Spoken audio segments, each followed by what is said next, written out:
appeared here in Sydney. Now, as you can see, it is wreaking havoc in the city. And it appears that Guzzlord has been joined by Ultra Beast Nihiligo and Kartana.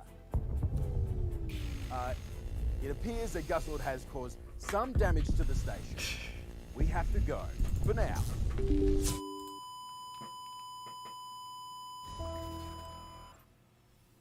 Whoa, Butters. That was pretty wild. Gabby and Speedy warned us about that yesterday, and Yo, what's up, Angel? What's up, Drag? I hope Jeff is okay. You have any more info on this? Yeah, while you were talking, I just got word that Jeff Lyman is okay and has been moved to a safe location. Yo, what's up, Meatweedle? What's up, Rafal? What's up, Rampage? Grouped up to confront the Ultra Beast. We advise trainers around the world to do the same because the Ultra Beasts are here and we have all the information. Oh, wow, okay. Yeah, it looks like Ultra Beasts are arriving this Sunday. Today's the day, yes! The finals! You love to see it. Yo, what up, J Hood? What's up, Tourist?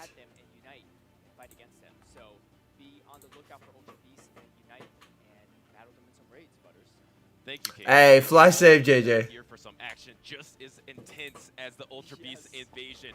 Welcome to day 2 of LAIC. And day 1 was just one of the most intense competitions we have ever seen. Welcome in, everybody. Hello, hello. It just started in my time zone. It just started in my time zone. Yesterday, it was one of the best days in Pokemon Go PvP ever, and you're here for the top 8 cut, and 4 of them are trying to make it. Oh yeah, if people have Ultra Beast raids, I'll take Ultra Beast raids because I gotta do my research. And I actually have word that at least one Yo, what's up, Jazebo? This top 8 has already punched their ticket to Yokohama, Japan for Worlds, and that trainer is none other than Harjeffi, which had a dominating performance. Wait, what? Is in the winners bracket, didn't drop a single set. Right, Harjeffi actually won the Porto Alegre regional with a shadow jump up nonetheless, which is kind of crazy. Oh. He didn't bring it here today. Okay, so one of the top 8 already has a ticket. He's already qualified. He's already secured his travel package. So why bring the secret weapon just to practice a little? Doesn't matter which Ultra Beast. Preferably not Buzzwole, but even if it's Buzzwole, I'll take it. A little bit here for the LAIC, and he is going to be in our first matchup here today. Yeah, I appreciate you, Gross Matter. It's going to be an interesting one too. Now, Harjeffi has already won his invitation to Yokohama Worlds, but we have The Travel Award. International Champion, first place winner on the line. The first one ever for Pokemon Go in Play Pokemon. So that is some bragging rights if you do win that one. Yeah, before we get into all the action, let's take a quick look at the format.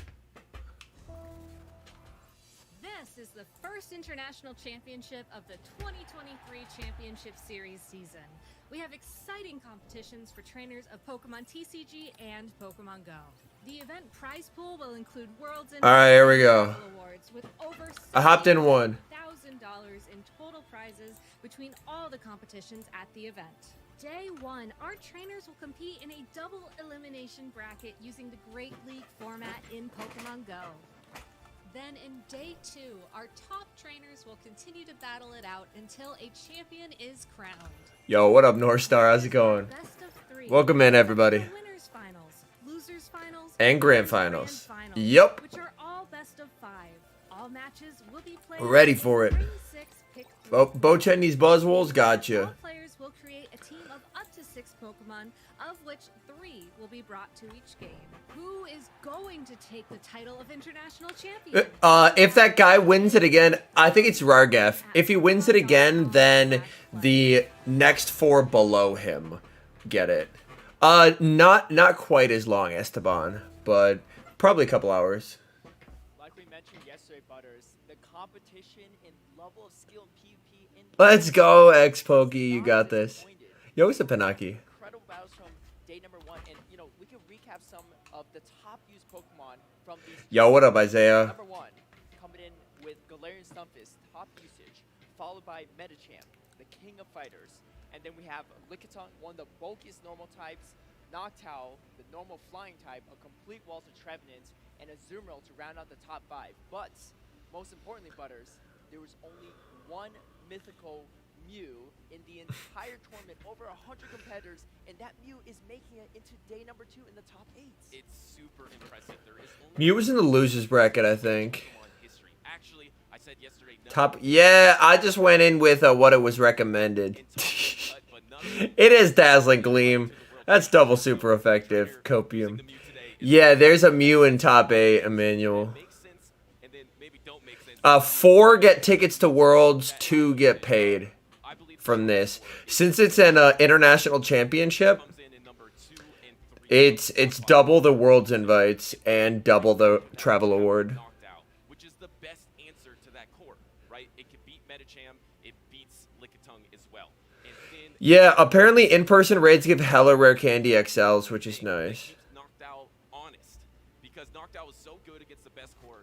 So I'm gonna have to do some in-person raids because I don't have nearly enough. Coming in at number 5 makes sense. It's just such a solid, versatile Pokemon. That Yo, what's up, Zapalicious? that often is beating Trevenants that's supposed to counter it. But I just want to take a look at that top 5 and just Also, they are Ultra Balls, I mean, which means you don't need to use Raspberry. You can just Pineapple it. You get the Shadow Claws double resisted, but you have Wild Charge. Hit a Azumarill. You can just Pineapple it. You have to worry about the Lickitung, which I actually ran into the trainer using Mew yesterday. He was saying that he didn't get to use Mew that much because Yeah, the Beast Balls. everywhere. And if Lickitun's on the team, it makes Yeah, not Ultra Balls, Beast Balls. Y'all know what I'm talking about. Today, but it makes sense, those top 5s and usage. Yeah, and lucky for us, the one time the You can just catch it on a Pineapple. plenty of action. So Yo, that's awesome, Gremlin. Let's I go. have a bracket we could revisit here just to see which trainers made it to this top 8 here in Brazil. I have like no rare candy XLs, Chad. Look at this. I only have 24. I'm in shambles.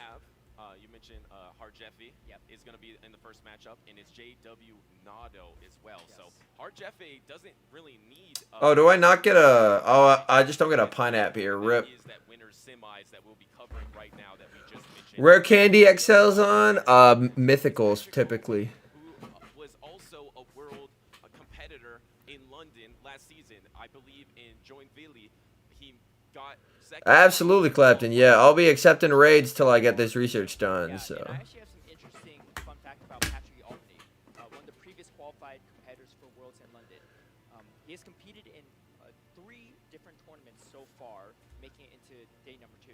And the first one was, so in all 3, he shares 5 of the same Pokemon in all 3 teams. Only swapping out their 6 Pokemon. And the one that was swapped out. Any Ultra Beast you should aim for? So, In terms of Ultra League play, Guzzlord is probably the best. if it's not broken, why fix it? Yeah, right? I heard that information too, and actually in Joinville, he brought Mandibuzz and that's Raid you the most? I'll get into rare candy XLs. those 3 Pokemon, just trying to adapt to More than the meta. anything. As we move on to the loser side of the bracket, we do have Gabriel versus Crust Zaum and LNDS, which we mentioned yesterday. There was 13 LNDS trainers here. Hey, happy to hear it, Michael. Welcome in. Yeah, Guzzlord and Buzzwole are definitely top 2. Yes, we love to hear it too. You know, the most electrifying stage we've ever been a part of, and very strong participation as well from the audience, supporting their friends. It should, yeah. The bracket link should pull it up. The mythical Mew user and Rick Picks. Yeah, absolutely. Can't wait for those matchups. Yo, what's up, Valorant? Have a harder path, but the Nah, I'm at the bat. We are just getting started. thing for top My Kez Cup team, I posted it yesterday. I was running half of these Shadow Steelix and Guzzlord to backline. Japan. So even if you are in that loser side of the bracket, you can make your way to that top 4 to secure that invite. Yeah. I just clicked it and it worked for me, so I might try maybe I think all these trainers restarting. want to take that number Where to use passes to make it worth it. title of being You probably get the most bang for your buck PvP wise from Guzzlord. before Pokemon Go. Yeah, even Harjeffi wants it, right? Yes. I mean, he's already qualified, but how awesome would that be to win the first regional this year in Brazil and then win the first ever Latin America International Championships in Brazil? And that's our trainers coming up next. We do have Harjeffi versus JW Nado. This is going to be an epic No match. codes at the moment, no. Oh, we got an invite. Means that neither of these trainers has Let's lost go. a single set in day 1 of competition, which is quite a feat in itself because these are some of the closest stage, probably only rivaling Worlds in London. And I believe whoever comes out of the winner's semis does guarantee a world invite. So Hajeffi has already secured that. Obviously, he wants to win the whole thing, but JW Nato is looking to secure that world's invite. I will go for Hajeffi's team. It is that Trevenant, Galarian Stunfisk, Noctowl, Alolan Ninetales, Medicham, and Walrein. Yeah, JW Naldo's side, we have All right. your side, Sableye, the Noctowl, Galarian Stunfisk, Medicham, Toxic. Thank you, Rafal. I appreciate that. A lot of bulk Yeah, on both teams. if you already redeemed it once, you can't redeem it multiple times.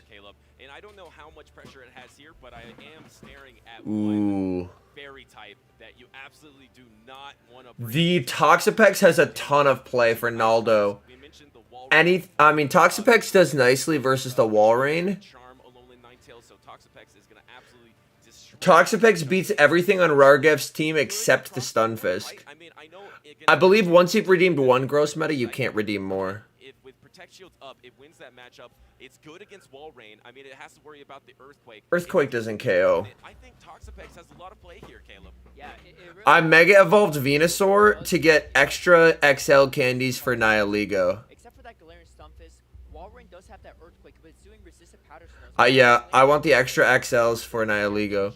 If you're on Android, you can scroll down to the bottom of your shop. If you're on iOS, you're going to have to just Google, like, Niantic Labs Redemption. Bro, why is the stream buffering? Why is the stream buffering? Trainer, please. Ah, we're back. We're back. Are we back? Bro, the stream crashed. I'm just going to put an F in the chat. Oh, God. Daniel, save us. Bro, this is the official Pokemon one. That's not even Go. That's so funny. Daniel! Yo, hardest hitter. Let's go. 2780. I don't know what weather boosted CP is. I'm just going to catch it, though.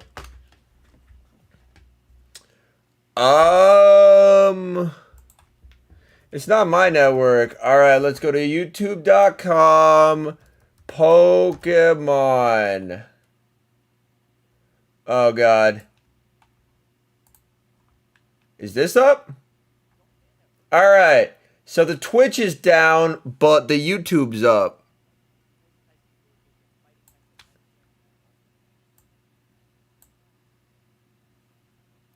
It's not my internet, bro. It's not my internet. What the hell? What is happening with these streams? Bro. Why? Why are they having so many difficulties? Alright, I'm gonna go back to Twitch. Pokemon. Okay. Please. How are they still offline? Alright, okay. Are we back?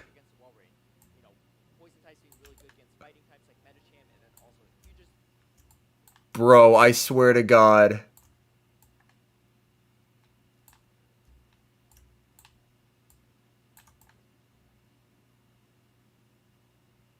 Okay.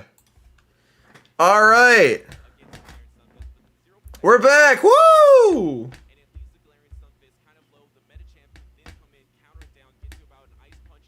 Are you using McDonald's internet? I'm not. It's on their end. If my internet was having issues, my actual stream would be lagging, but it's not. Yo, Zerkatry, Pog?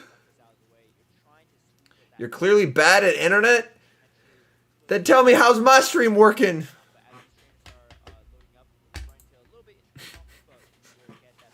Noctowl, because Noctowl is just better Skarmory.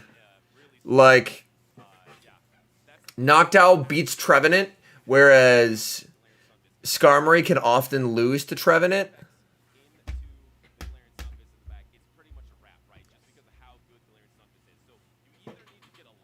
I shouldn't, Jake, no. I shouldn't get a strike. Sableye. I mean, I know Sableye is It's the exact same content. ever kind of go for a Sableye swap in, bamboozle your opponent in the knockdown, then swaps out. Sableye is going to be quite good against everything else but the Alolan Ninetales. And I don't think the Alolan Ninetales is coming because Arjefi is expecting that. I would say Noctowl is better than Altaria at the moment, in my view. Noctowl is a lot more flexible than Altaria. We should hopefully get that information tomorrow or Tuesday. Typically has a slightly better matchup against Toxapex than the Powder Snow variants.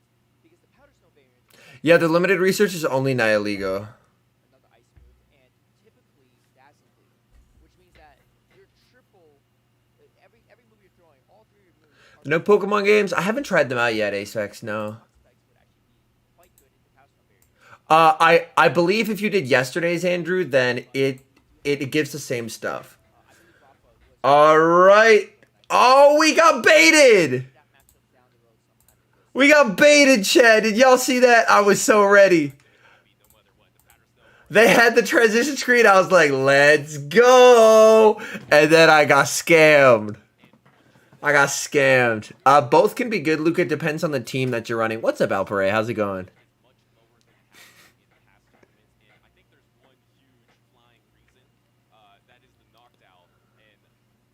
Like, Donphan has Body Slam. If Donphan got, like, a stronger second move that could stab.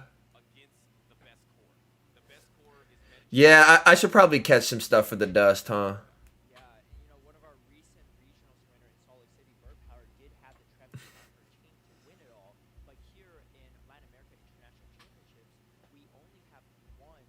Trevenant is in the sixth most used Pokemon in this tournament. So not even making it to the top 5, which is pretty astounding. But yes, if people have Ultra Beast raids, specifically Nihiligo, send them to me. It's also the best grass type. Right, and it's often top I'm actually going to post in my Discord about it. 3 were usually Sableye, Walrein, Registeel, or Trevenant kind of in mix. Yo, I'm live, but I'll join any Nihiligo raids I get sent. LMAO. Also, exclamation point Discord if you want to join. It's a fun time. I haven't watched many of them, Capsimon, but I've been following along with the US.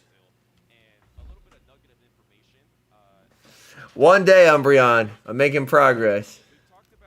I would probably Purified, ask me anything. The Purified is better than the Shadow.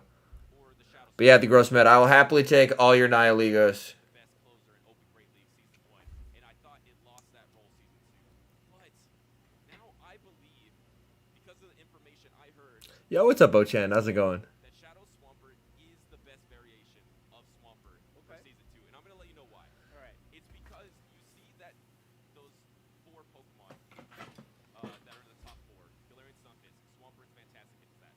Medicham, Lickitung, Yo, what up, Seabass? How's it going? Welcome in, welcome in. ladder because it takes 3 Hydro Cannons to knock out all of them. Just got the Hundo, Kenzo? Nice. 3 to knock out Lickitung. That's awesome, Toleek. Heck yeah. You love to see it. But if you're running Shadow, because of that 20% damage boost, all 3 of those matchups will get knocked out. Xurkitree is a good raid attacker. It's awful in PvP. Even against the Galarian Stunfisk too, you kind of have to land the What up, Spadoid? Spadoid! Didn't you mention in the Discord you're actually there today? That's awesome. if the Mudshot damage adds up. But it looks like we are getting Are we here? All right, we have Noctowl into Medicham. Generally a favorable lead for the Noctowl, but Medicham can stay in here and play it out if need be. And as we do see, with the Lickitung in the back, Naldo is going to want to stay in this matchup. Firing off the Ice Punch, we do see the immediate no shield from Rargaf, as he will be able to tank this Ice Punch over from quite a bit. We do see the save switch into the Lickitung, trying to bait out that Medicham, and that's exactly what he's able to do.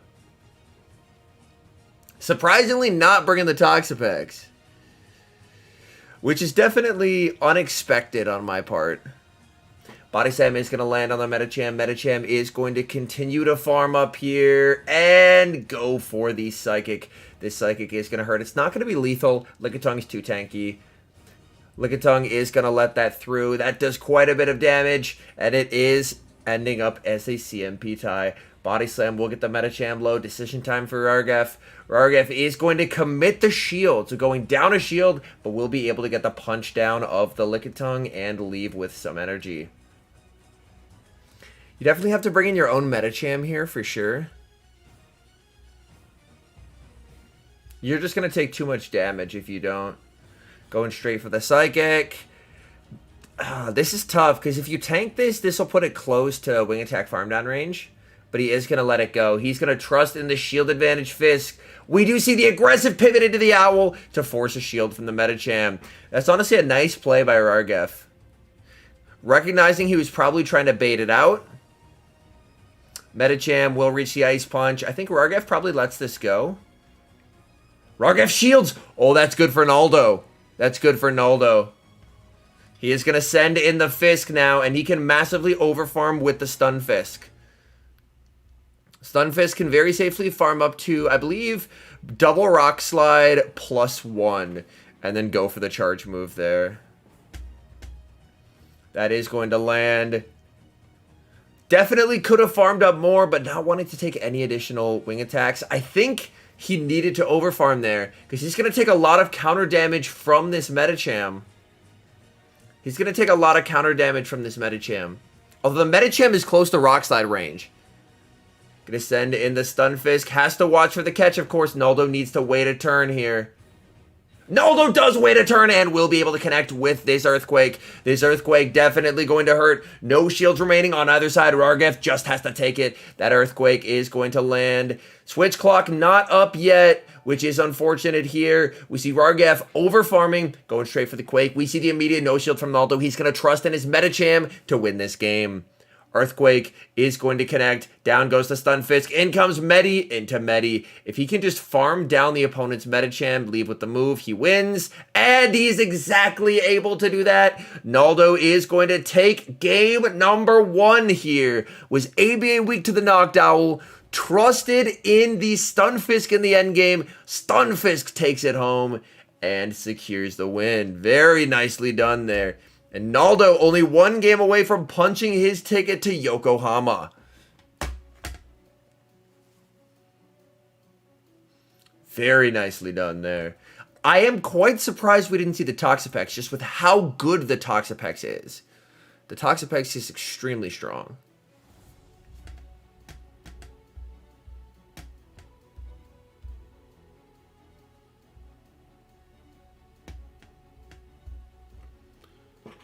Alright. Yo, Pheromosa, Pog. Yo, sounds good, the gross meta. Just yell at me in chat if I don't see it right away. Yo, that's awesome, Isaiah. That's a nice find. That's a nice find.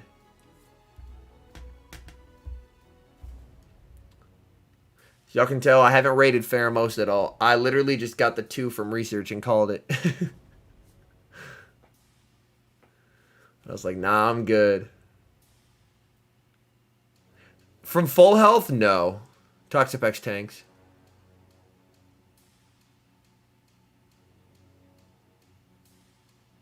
Time is pretty long. No shit. Got you. Got you. But yeah. It's tough to deviate from a winning strategy, but that Toxapex is just so safe. Against literally everything not named Stunfisk. So you could potentially set up a team around baiting out the Fisk. And then have Toxapex closer. That could be interesting. Because safe switching the Pex, we saw in Peoria. Safe switching the Pex, just kind of bad. Just straight up. To be fair, that was just after Pex released. But we had people safe switching Toxapex. That's like safe switching a Basti, bro. You don't do that shit. Yo, what up, Leo? You rating Nihiligo? I just need something. Oh, we see a very tough lead here. Running Medicham and Sableye here. Going to pivot into the Medicham. Medicham met with the Trevenant. Oh, man. Again, refusing to bring the Toxapex. Things not going well for Naldo here. Ice Punch is able to connect. Medicham is going to continue to farm up. We are going to see the Shadow Ball from Rargef. No point in baiting here, because Naldo will for sure let this go. Sableye and back can put in work, that's true. But this is uncomfortable, because Tree leaves with energy here. He does bring in the Fisk. I like this play. Go for the extra, recognizing he's going to try and go for CMP. I think Rargef already has a ticket to World, so I'm rooting for Naldo. Shadow Ball will connect. That does quite a bit of damage. Can overfarm by 3 here. Okay, just to be safe. Fires off 2. Gonna let that go. Then you just gotta trust in Sableye. Sableye Stunfisk 2s is heavily bait dependent on the side of the Stunfisk. We do see the Sableye here. Sableye into Stunfisk. Sableye does have a small energy lead. 2 foul plays plus the Shadow Claws will KO. So, as you see, a non-pure... Hey, he's running Power Gem, boys! He's running Power Gem! What? Do y'all see that? He's purified with Power Gem! What the fuck? He's going for the Rock Slide. He calls the Rock Slide! What a call! Why are you purified with Power Gem, bro? It's worse. Trust. It's worse.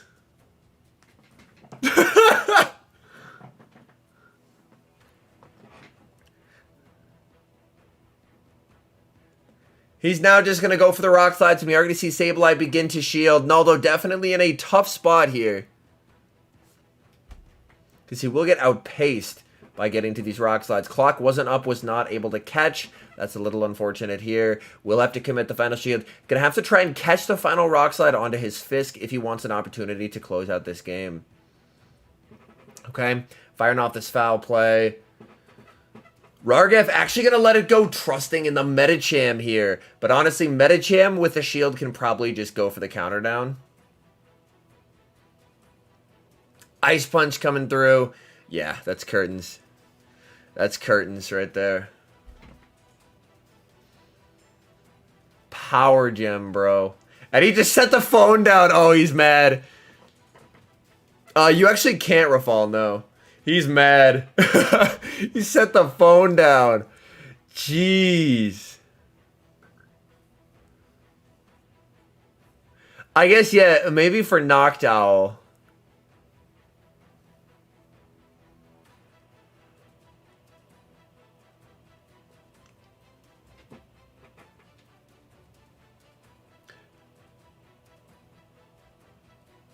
Or I guess Power Gem might help with the Ninetales, but...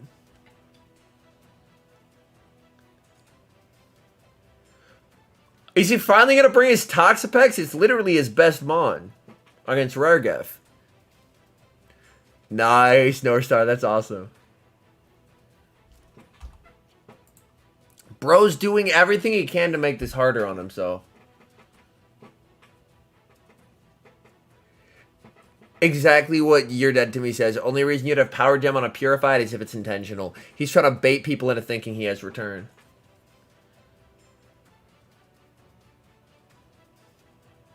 Miweedle says his Sable's 1498, even though the graphics is 1497. He brought the wrong one. Oh my god. I didn't even notice that, CP.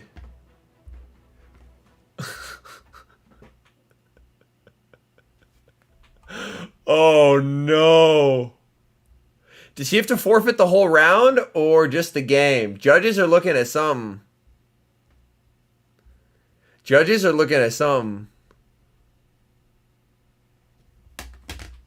I mean, he lost the game. Like, so he would guaranteed forfeit the game. Oh, just the game? But he lost the game anyway, so he's fine.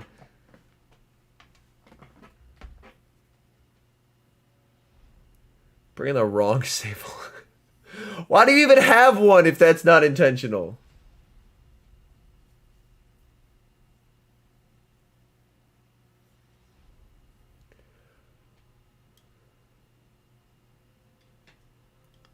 That's good that it's not the whole round.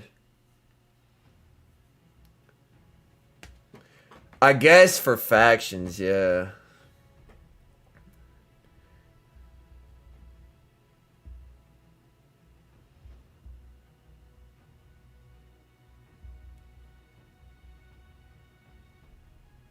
All right, here we go. Game number 3, and we see a crushing lead. We see the Trevenant into the Medicham. Gonna save switch into the Stunfisk.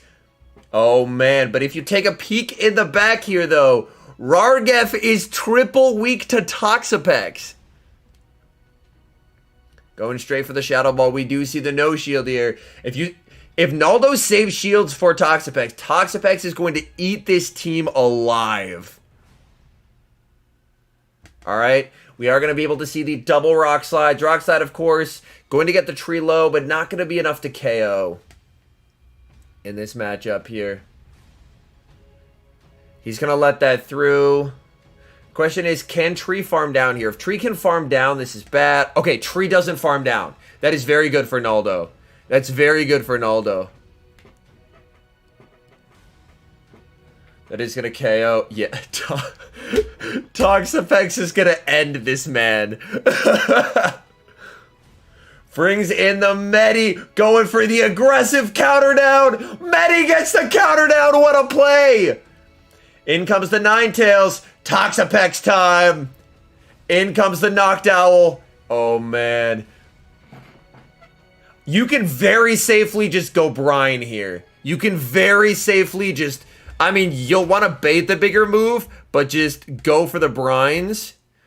Because Sludge Wave does enough that it puts Owl into farm down range. So I like the Brine here. I like the Brine a lot. Really making Rargef sweat it. Because look how much damage these jabs already did. He's forced to shield the Brines. He's forced to shield the Brines. Oh my god. He finally brought the Toxapex! We see an immediate second shield from Noctowl. Noctowl knows it's in trouble. He does have the Ice Punch banked as well. That's something to keep in mind. We could see a potential snipe as well. We could see a potential snipe. Nala's clock isn't quite up yet, but that's something to keep in mind. I believe he did bank the punch for later. This Sky Attack is going to get the shield. One Sky Attack is still not going to KO Toxapex, though. Clock is up. Chooses not to go for the snipe. Just going to stay in here. Just going to stay in here. We'll be able to overfarm a nice amount. In comes the Ninetales. Oh, man. Maybe anticipating a potential snipe. Ninetales going to get absolutely shredded. Gonna get absolutely shredded by this Sludge Wave. Goodbye, Ninetales. In comes the Medicham with the loaded Ice Punch. And we are going to see J.W. Naldo advance in this tournament and punch his ticket to Yokohama, Japan. Who knew, chat? Who knew? Running your best Pokemon gets wins.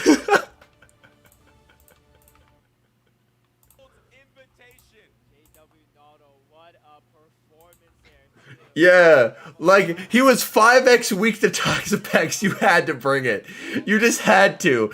I don't make the rules, chat. If you're that weak to Toxapex, you have to bring Toxapex.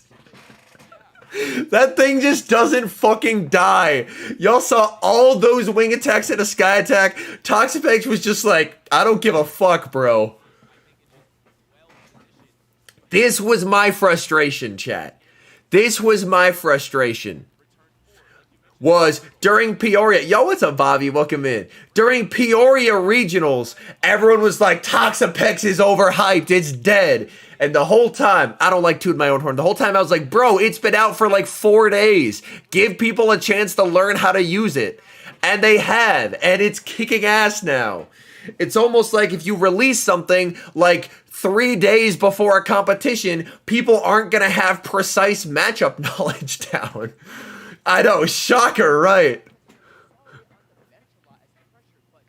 Yo, what's up, RZM? Yeah, Toxa tanks an Earthquake from Shadow Walrus. I was going to pull it up, but I got another invitation to Annihiligo. Yeah. Also, the gross meta, the actual... Oh! There wasn't a code. I think I joined it too late. That's unfortunate. But yeah, if we pull up Toxa versus Walrein, it is, of course, going to be very bait dependent. But as you see, like, Toxa can hang. And Earthquake only does 54%. And if you take a look, Powder Snow only does 1.7. So it is a positive matchup. Like, Quake doesn't do shit there because it doesn't get stabbed.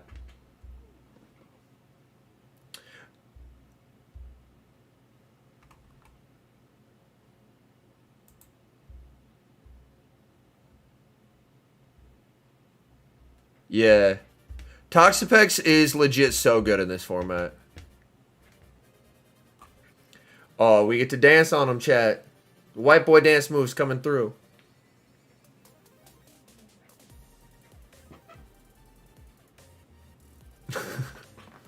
Salty, what? No shot, bro. 4 days is not enough to learn a new mod? Nah, bro, it's dead. You coping for real, for real.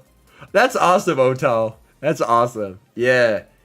I mean, the competition level we've seen at this tournament is so high. Like, people have been balling out. Yeah, Toxic doesn't like ground, but... The fucking copy pasta. I'm dead. Like, Araquanid fully walls it. So Toxapex doesn't wall rain, because obviously Earthquake hits for super effective, but it's tanky enough that it just doesn't give a fuck. Oh no, not an Earthquake! Anyway. I haven't tried TCG, no. If anything, I might, like, if I tried anything, it would probably be VGC.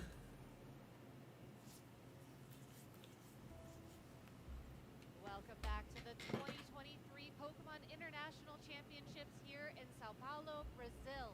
My name is simply Gabby Snyder, and I'm joined here by Will, Speediest Chief Dumpy, and after a incredibly close winners semifinals match, we're going to just keep rolling down the bracket until we determine who will be our first ever international champion. Also, chat, as of yesterday, I finally got my Mega Altaria to max rank, which is nice. So I'll finally have a Mega Fairy type. A showcase here this weekend in Sao Paulo, Brazil, and that first series is just a testament. They had everything that we've come to expect from these elite LATAM trainers here this weekend. Incredible catches, incredible switches, team reading, energy management, even that final match we just saw. Both mainline players and Pogo players are fake as with Toxapex. Nice. Yo, what's up, Sharwin? I have a good one. Here, because if you were tuning into the stream yesterday, you got a little taste of what this top 8 will be, and it's going to be incredibly dynamic. Yeah, and the one thing I love the most about this top 8 is that we are really showing off the local flair. You know, we have players who qualified here from Brazil and around the LATAM region, and it's so exciting that, you know, we get... I don't plan to at the moment, Bobby. My hope is that I'll be asked to cast one of the regionals. That would be pretty awesome. Got the hundo a couple days ago. Nice. Yeah, there is research that arrives at 11 local time, Andrew. And it's complete raids for level 15 Ultra Beasts. Is an incredibly hype crowd out there in Sao Paulo. My goodness, the energy is amazing here this weekend, and I can't wait to keep things going here. We saw some incredible knockdown play.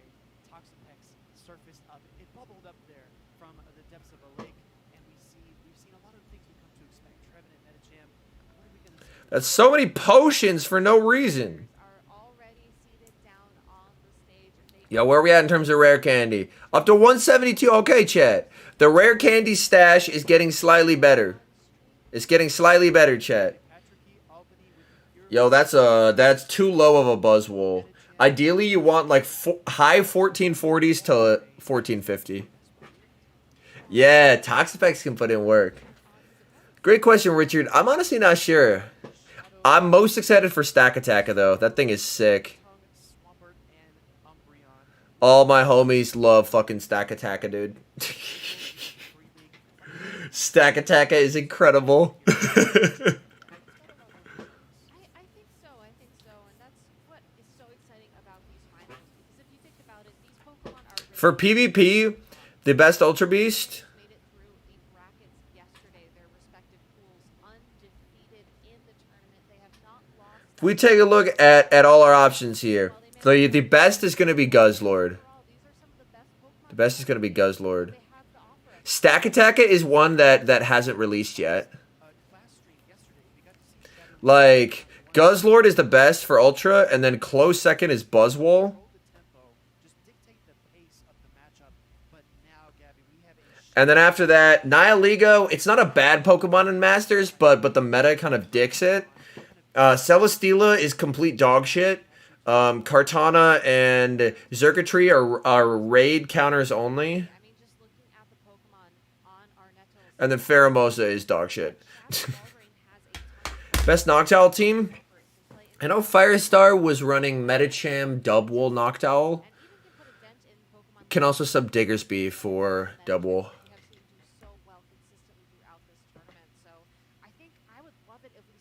That Nihilego is only level 40. It's also awful IV. Yeah, this is only level 40. 15, 10, 13. Remote raid. They actually had a teaser about Necrozma. If I had to predict one trio of Pokemon that Arnetto could lean on, possibly that Shadow Nidoqueen in the lead. I would lean towards no. Deval, it's like a fun spice pick, but it only gets to like 3,200. So it gets really outbulked. The typing's kind of fun, but it just gets really outbulked. That's awesome, RZM. Heck yeah. Granted a Protect Shield, even 2 Protect Shields, you can make a lot of headway, but then you need both Pokemon in the back to kind of... That's fair, Alrain. Yeah. Having the Beast Balls is so nice. You can see a very bulky back line and maybe an aggressive lead from our trainer on the right, Arnetto. So talk about Patrick Albany. Yeah, they have to bring Dubwool back in the wild. Now, one thing that's very interesting about this team that Ah, dang, Mosh. Hang in there, man. But yeah, for Megas, I have 14 at level 3 now. the World Championships. You know, he brought that Shadow Walrein, the Shadow Nidoqueen, the Sableye, the Medicham, the Galarian. And I have a couple more that I'm working on. The tournaments he went to. Scissors at 2. That 6th Pokemon a day. I appreciate that, RZM. Thank you. Yo, what's up, Moaz? I'm doing well. I'm doing well. I'm excited to check out these battles, man. And Lickitung as well as that last Pokemon. Purified Mega Houndoom Hundo, because the Shadow doesn't do a lot for me. Buzzwole, I think I'll probably stick to... I think I'll probably stick to the Nihilegos. As it was going into the World Championships as it is right now.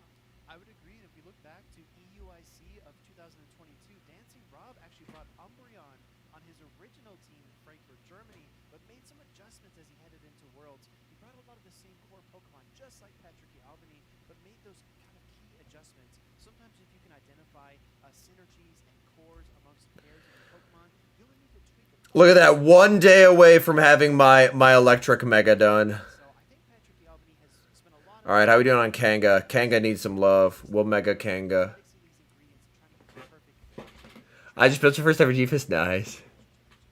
I love that approach as well because it also just Yeah, Ultra League Buzzwole puts in a nice amount of work. it's so important, especially when I would say of the options, the international championships, whether it's at a World Guzzlord is more meta, but they can both put in work. you know, Hungry for that thumbnail with Nihilego holding Zacian in its crosshairs? LMAO. that have worked well for you and having that breadth of knowledge so that you can go forward and you're not relearning a team every single time you compete is so important as well.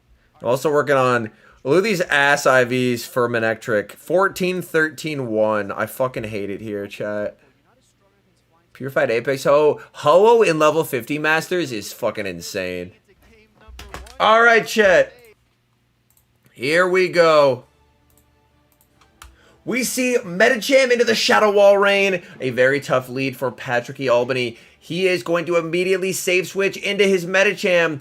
But taking a look here on the back, Arnatol is double weak to Medi, so he's forced to stay in here. Very nice job by Arnatol firing the Psychic as soon as he gets it to ensure that he's always going to stay one fast move ahead in this matchup. Psychic is able to connect. We could see Patrick Albany potentially go for a bait. No bait here. He's going to stay in, wait a turn, and fire back with a Psychic.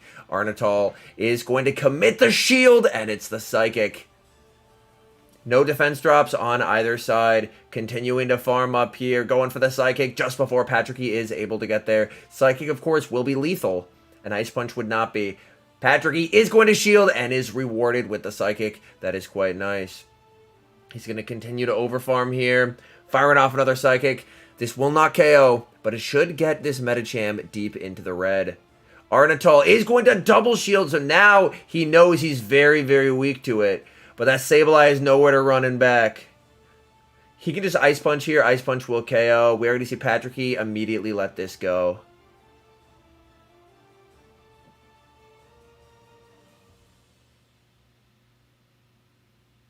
The moment he brings in Sableye, however, we are going to see a pivot from Arnatol because he has 2 Pokemon that absolutely destroy Sableye. We see the immediate pivot into Lickitung.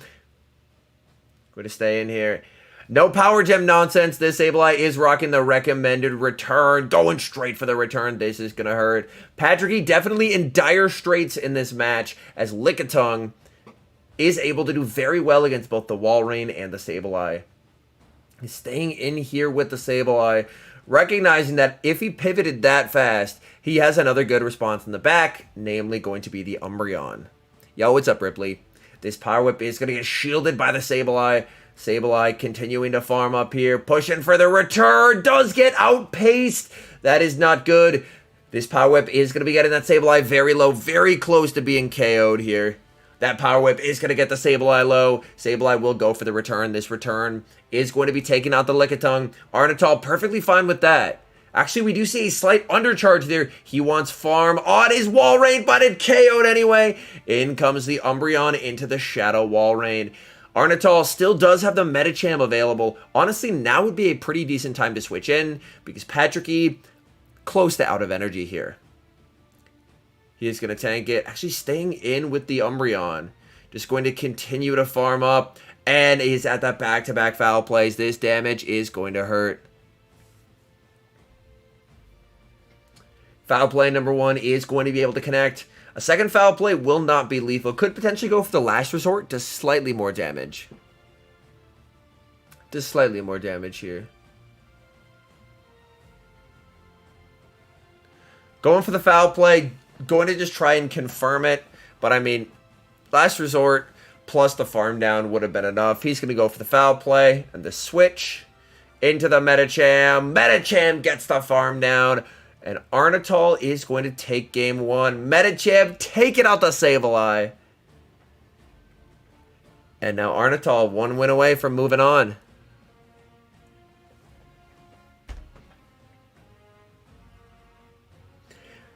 That was very, very tough. It's very risky to pup bait in that Medicham matchup because if they call the bait, you just lose the game. But man, that may have been, a risky play like that may have been what Patricky needed because Arnatol was so weak in the back, had to use 2 shields.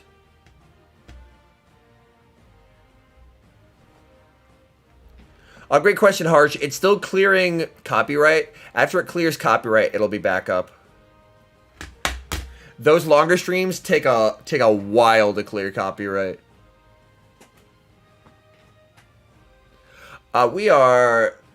This is a Pokemon stream, You're Dead to Me.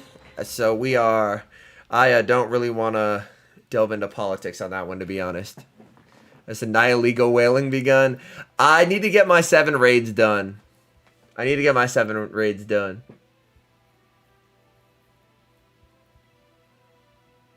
Alright, as we move into game number 2, we see Lickitung into Skarmory. Skarmory, as we've discussed in previous streams, kind of bad. So, Lickitung can win switch here if they want to. And man, taking a peek in the back, that Sableye is looking very, very nice against Arnatol's backline. Lickitung is going to strike first, firing off this Body Slam. Body Slam is going to connect. Skarmory continuing to farm up here. Skarmory building up to the back-to-back Sky Attacks, but not before Lickitung strikes with another Body Slam. This Body Slam is going to get Skarmory very close to the red. Skarmory over-farming again. Will go for the Sky Attack. Sky Attack into Brave Bird should KO. Firing off this Sky Attack. As you see, the double Sky Attack will not KO, but the Brave Bird definitely will. So Skarm can win the zeros. Licky committing the shield. Wanting to try and make a play for a switch advantage here. Brave Bird gets the shield. CMP does trigger. That's definitely worse for Patricky here. It's definitely worse that was CMP. Because now, I mean, Arnatol is just going to let the Skarm go. Licky does get the farm down. Licky is going to be met with a Medicham. And if you're Patricky, you are very happy to see this Medicham. You're just going to stay in. Let Medicham get all the farm it wants. Because you have that Sableye lurking in the back.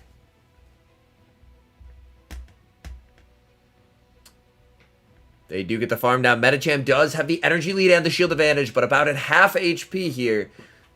So this is all going to come down to Swampert with a shield advantage. Sending in the Sableye. Sableye is going to be met with the Ice Punch. We see the immediate no shield. And then my guess is we're going to see the immediate pivot into Swampert. In comes Swampert. Swampert will be met with Medicham. If you remember, chat, this is a pup Medicham, and it's situations like this that can make Medicham just so deadly.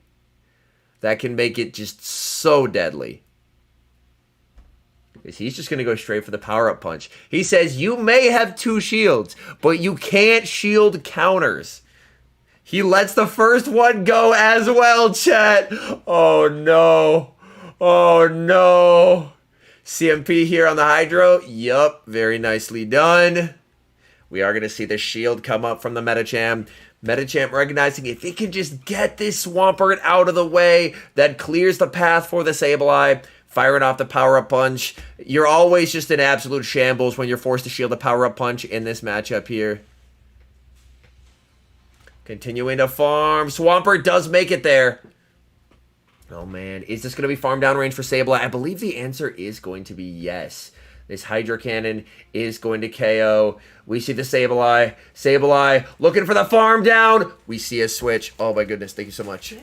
We see a switch into the Medicham. Medicham not in a fabulous spot here. Gonna let the foul play through. Can Medicham make a charge move? No, it cannot. This is all up to Swampert. Swampert is just not going to be able to get to the requisite move as Patricky is able to even it up.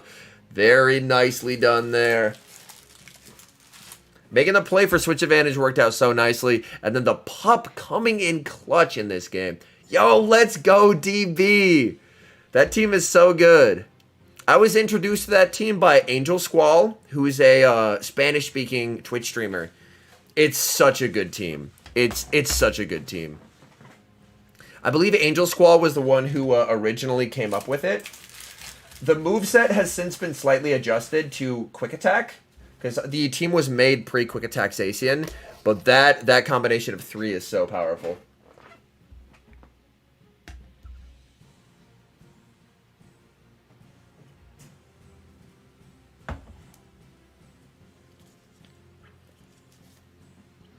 All right.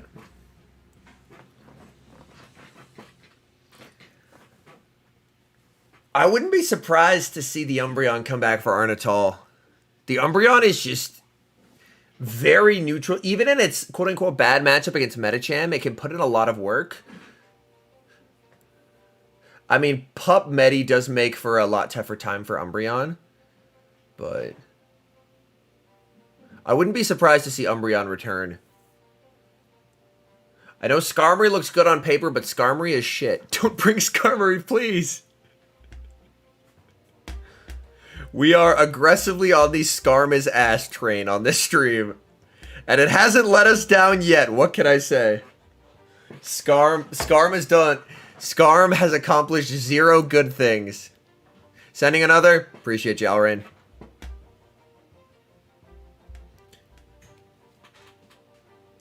Tiny Kartana Pog. Start a Skarmory hate train. I'm always down to just blaspheme Skarmory with no notice.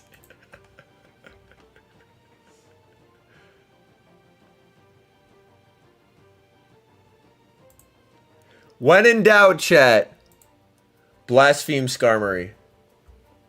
It'll never let you down.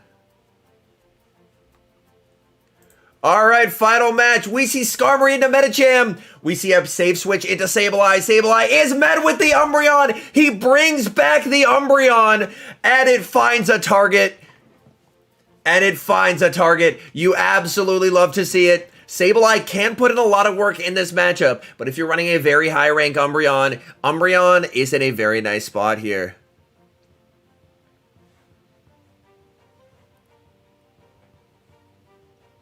This foul play is going to connect. Sableye not even in the yellow yet. Sableye just an absolute monster, even in its worst matchups. Very nicely done. We're going to see Umbreon go for the foul play. Immediate no shield from the Sableye. This second return is not going to be lethal. So we'll have to see how well Arnatol knows the matchup. Can preserve some HP on Umbreon if he wants to, but this is not going to be enough to KO. He is going to let it through, trusting in the Umbreon IVs, and he should be able to get the farm down here. That is a very good Umbreon, chat. That is a very good Umbreon. Oh my. Holy shit, that is a nice Umbreon. Umbreon Ivy's Matter. He knows he's only getting one move, so he's going to go for the last resort, recognizing he can only get to one. Also, there's someone named Umbreon in chat who is living their best life, but this Stunfisk is about to eat, chat. This Stunfisk is about to eat. We are going to see the Brave Bird coming through onto the Stunfisk. We see the immediate no shield. Oh no, I missed the raid. Okay. Brave Bird is going to land. In comes Lickitung. With that much of a health advantage, Licky can actually pull this off, though. Licky can actually pull this off. Going to be firing off this Earthquake. Earthquake will get shielded by the Licky. And Licky shielding an Earthquake definitely is going to help it in this matchup, as Licky can honestly pretty safely bait Body Slam here. Going to go for the Power Whip. Oh, man. The timers are misaligned. We'll have to see, can Patricky take advantage of the fact that the timers are misaligned?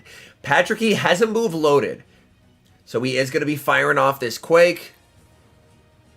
We do see the second shield come through. Switch timer almost up for Patricky. Not quite yet. Switch timer up here. Gets the catch. He gets the catch. What a play by Patricky. I don't know if it saves him, but that's a very nice play.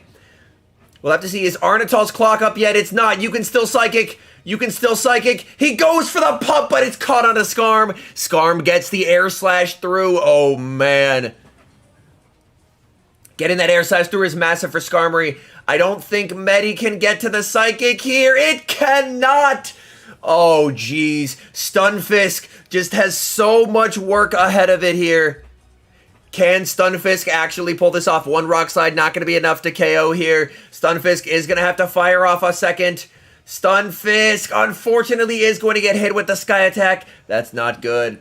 Air Slash, not going to be doing a ton of damage. Patricky, I just don't see a way where he can pull this off, chat. I don't see a way where he can pull this off. He should have thrown one more Mud Shot there, because that Air Slash registered. He could have thrown one more Mud Shot and gotten it for free because the Rock Slide would have KO'd, but I don't think it's going to matter. It's not in Quake range. And Licky has a move. Arnatol going to Worlds. Clutching the win. Great League is the cheapest league to power up for.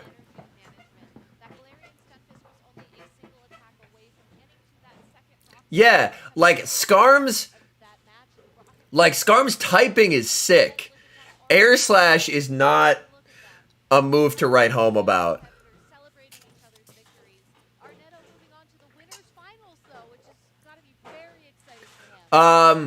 There is a code, but if you redeemed the code yesterday, then you can't redeem today's. All right.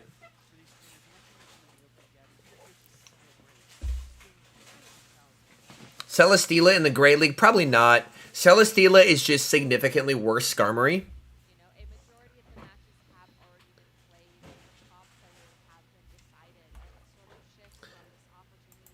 Like, if we take a look at why I will not run, like, Great League Celesteela, the only thing it's going to be useful for is running Smackdown in Flying Cup.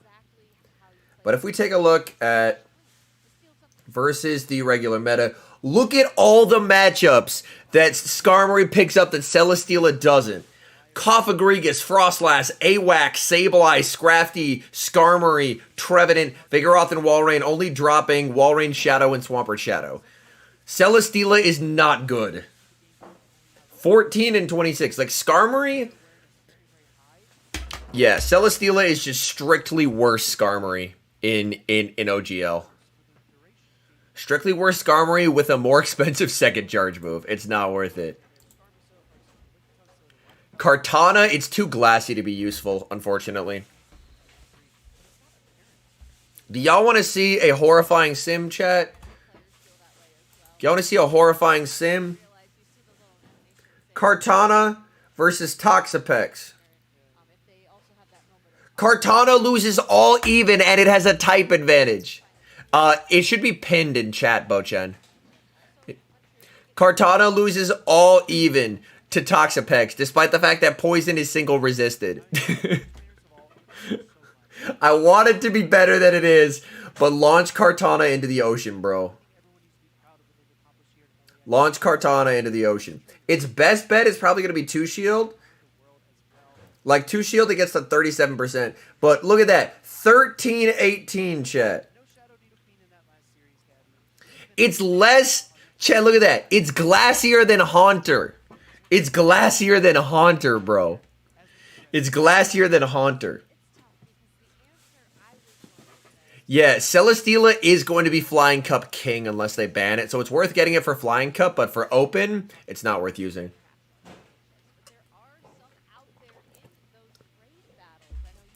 Kartana is a terrific raid counter.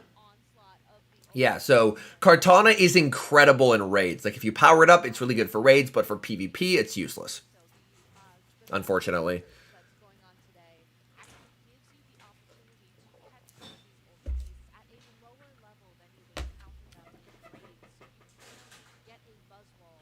It is glassier than Kadabra. It's glassier than Kadabra. Buzz in Great League is fun off meta. Walrein Trevenant cores are less common, and that was the main thing that it targeted. Celesteela is just worse Skarmory, unfortunately. But yeah, look at that. It's even glassier than Kadabra. Return Umbreon. What would that look like? What the hell? Yo, what's up, Dark Mist? Like, Umbreon's already really good as is. Like, Umbreon's extremely slept on. Tell us what that Pokemon is, because he was so excited about it yesterday. Let me tell you, we can hear him all the way. Would it make that big of a difference? Looks like it would. Return Umbreon allows you to pick up some interesting matchups here. Pick up both versions of Mandy. Pick up the Umbreon Mirror if it's running Last Resort. Pick it up Earthquake. Sadly, T-Tar doesn't get Snarl in Go. I would say Umbreon slept on. I don't feel like it's used as much as it probably should be. Shadow Umbreon? We can take a look. Hold on. Oh, Matt sent me a raid. Prage, Matt. It's better. Currently, Solgaleo.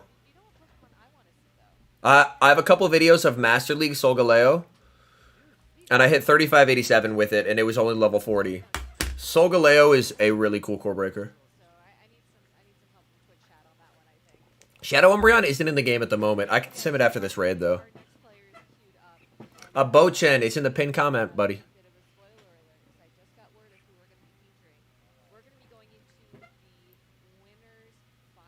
Oh, shit!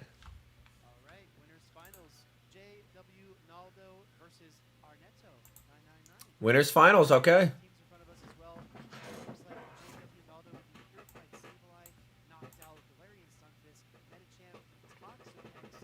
That's the only one, yes. That's awesome, Ricardo, yeah. Oh, God, Giratina with return. God help us all, bro. Well, Giratina altered. Giratina Origin doesn't need return. Altered does, though. Because Shadow Force is kind of ass.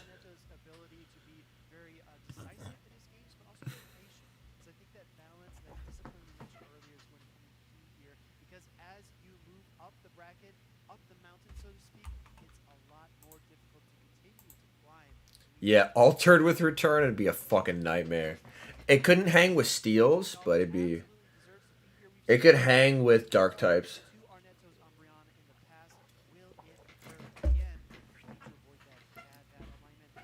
That was my thing.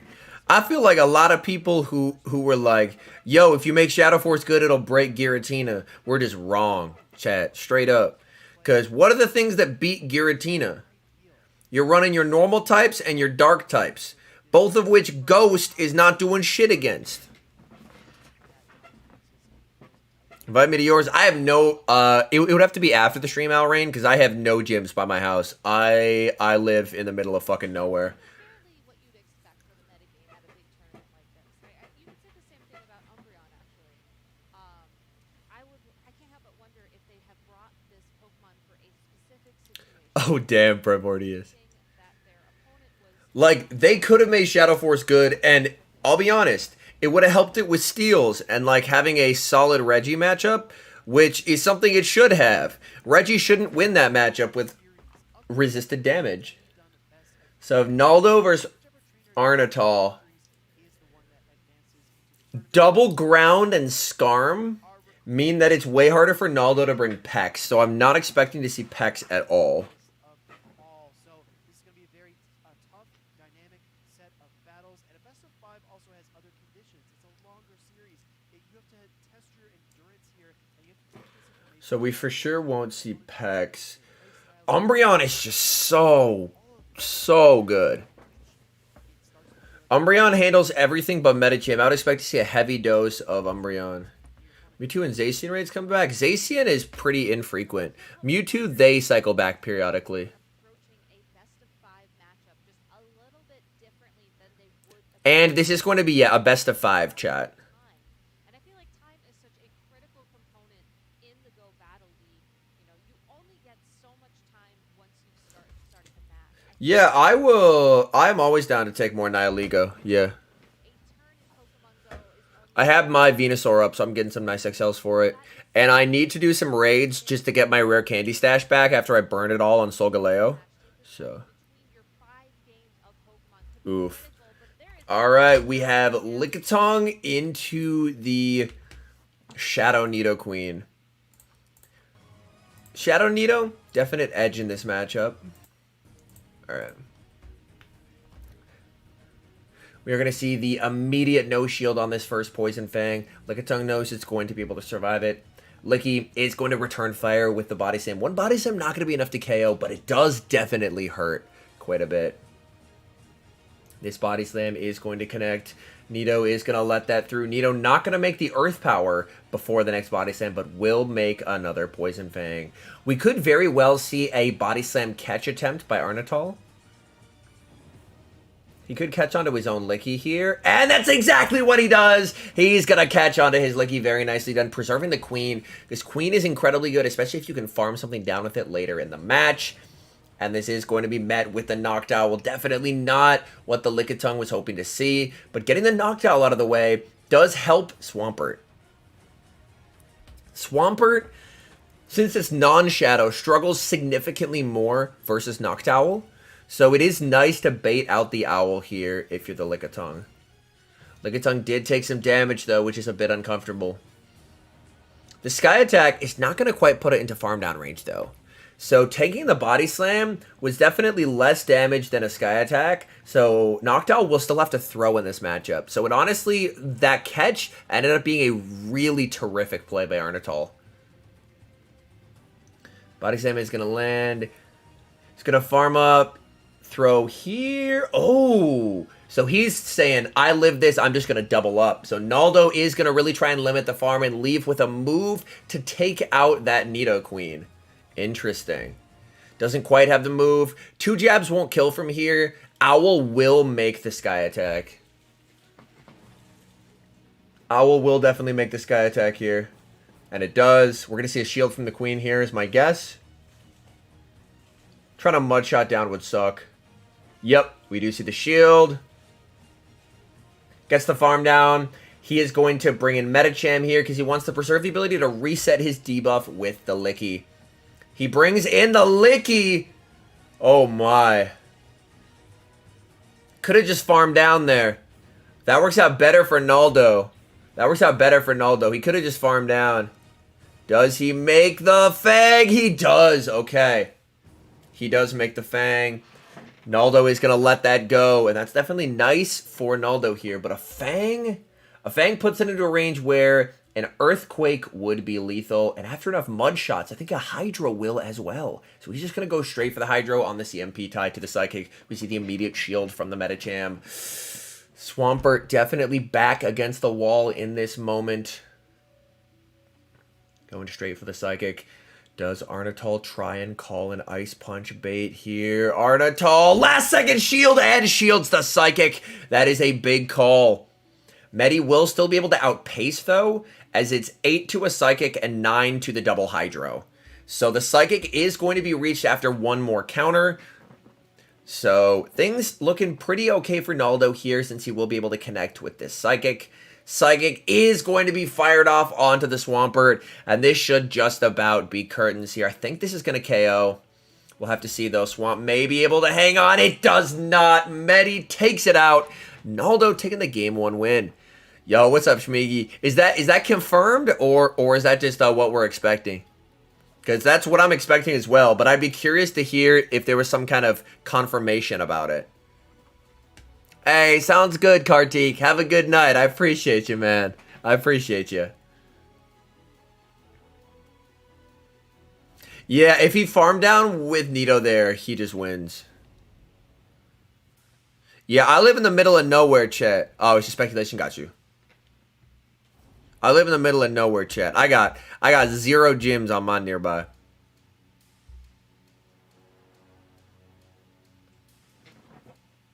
We were talking about when the new season info will drop. It has to be either tomorrow or... It has to be either tomorrow or Tuesday. I refuse to accept the fact that they're going to wait until the actual day of. No shot, bro. Got a raid for me? Bet. Alright, send it through, send it through.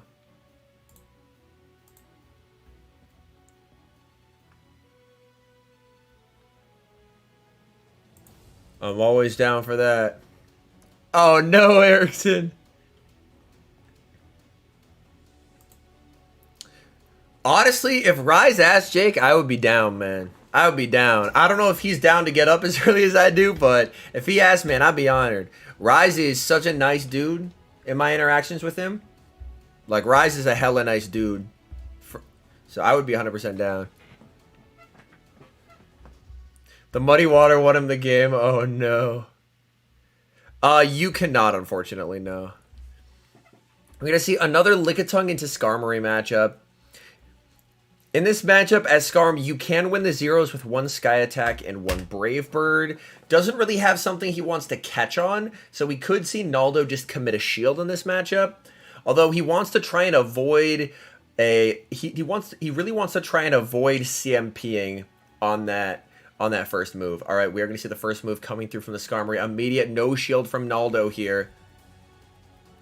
Brave Bird is going to connect, and that does quite a bit of damage. We're going to see the aggressive switch into the Shadow Nidoqueen. Nidoqueen will get outpaced here. Licky will be able to apply some pressure in this moment. Tough decision for Nidoqueen. Nidoqueen is going to let that through, tanking the damage. And now in comes Noctowl. But even despite the health disadvantage here, Nido is going to apply work in this matchup.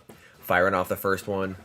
Immediate no shield from the Noctowl. Nido is going to reach a second one. This is not going to KO.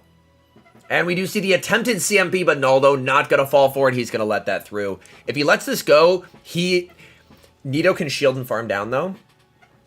Is the worry. He is going to undertap it. If Nido wants, Nido can take swap here. So this is a tough decision. Nido is going to go for it. Yup. You've already double debuffed the owl. You're smelling blood in the water. Farm all the way down. They have to bring in the Medi here because you don't really want to throw away your only chance to reset the debuff because Licky will just get farmed down. Oh, I don't like this play. I don't like this play. Oh, man. Umbreon going for the farm now. Can it get rid of Licky? It cannot get rid of Licky. Licky barely able to hang on. Reach the last second move. He will preserve the ability to reset a debuff later in the match by switching out here. Oh, man. Naldo barely able to keep that Lickitung alive. Also, Northstar, I'll take it after this one. We are going to see the foul play fired off by Arnatol. Medi is going to be able to tank that and return fire with this Ice Punch. Ice Punch not going to be doing a ton of damage, but Umbreon beginning to run out of HP. Umbreon is going to tank that. Farming up again. This 2-shield Medicham is looking ferocious, but you have to remember, Nido has energy in the back. He's going to let that go as well, recognizing that he probably wants to save his shields for when he's debuffed. We're going to see a throw on alignment there, and the first shield used by Naldo.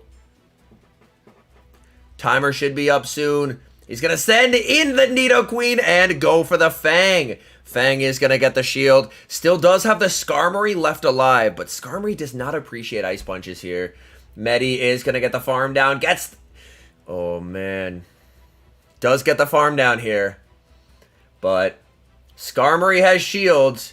We see the switch into Licky to reset the debuff.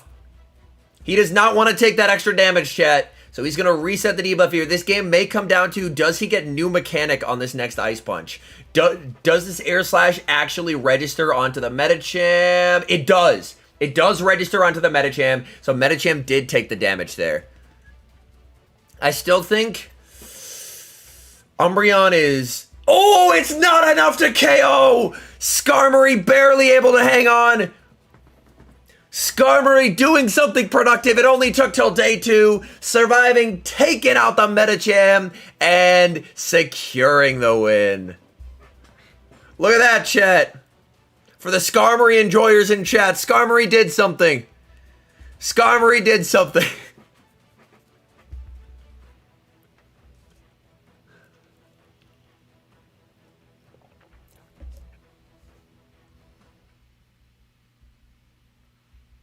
This was a certified Skarmory moment. Why are all these Nihiligos? Wait, there are Skarmory enjoyers? People leave.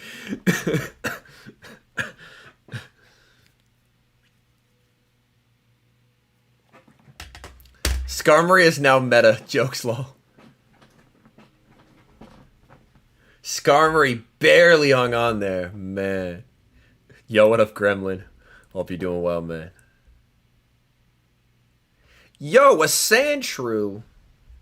Don't mind if I do. Use the Shadow. Interesting. Are there matchups to Shadow flips compared to the regular?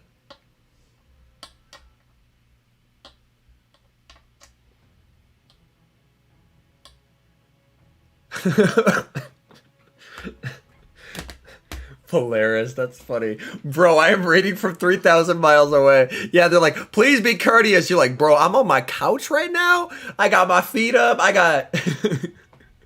I'm just hanging out. I'm vibing.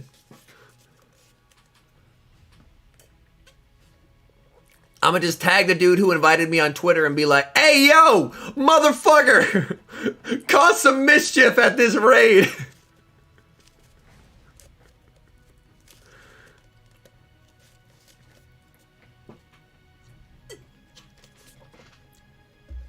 The shiny I'm most proud of owning, probably my shiny Rayquaza.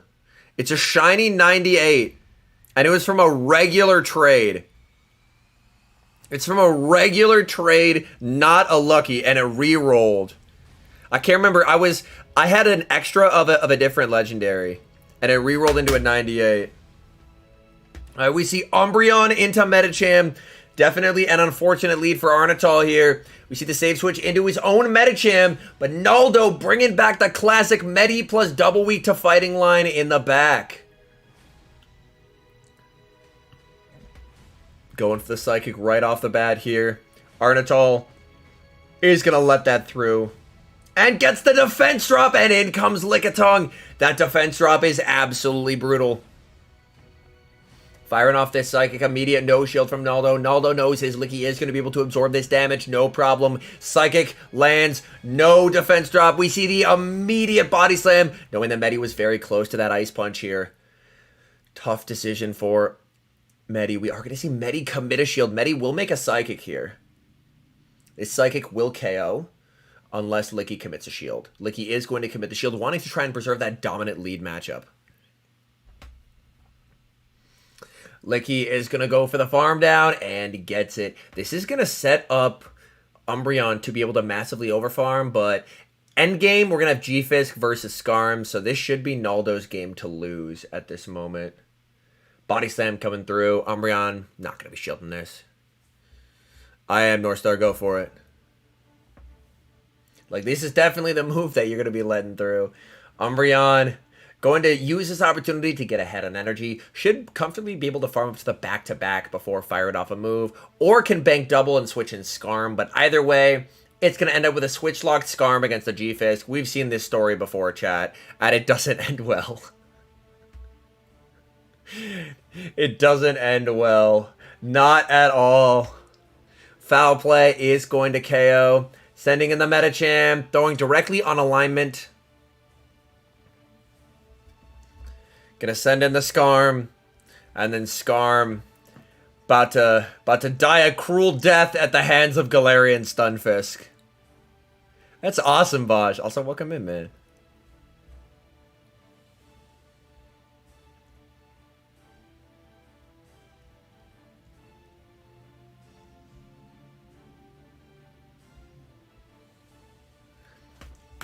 Hell, even Flash Cannon isn't going to save him.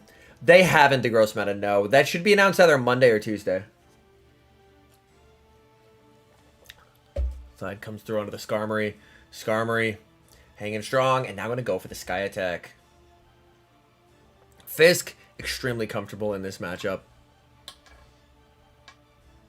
Like, even a Brave Bird is non-lethal from here. Skarm, again, going for the Sky Attack, not wanting to lower its defense just yet.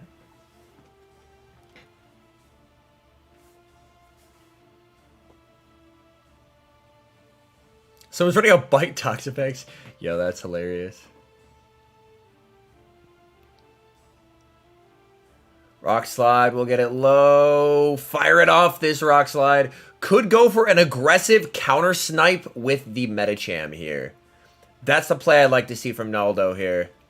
Naldo not gonna go for this. Oh, totally could have had the snipe. Totally could have had the snipe. But, I mean, at this point, Medi just wins it. But the counter snipe would have been mad stylish.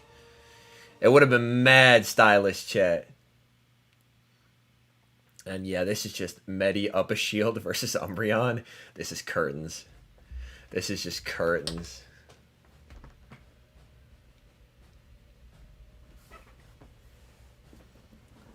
Umbreon just can't do enough damage here. Ooh, yep. Skarm gets taken out as well. All right.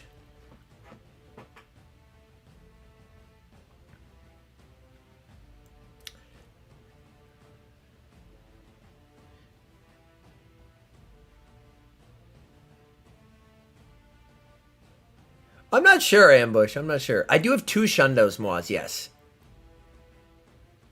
Do 2 Shundos. Also, I just rock slided an Nihiligo. RIP hardest hitter. Oh. RIP hardest hitter, chat. We hardly knew ye.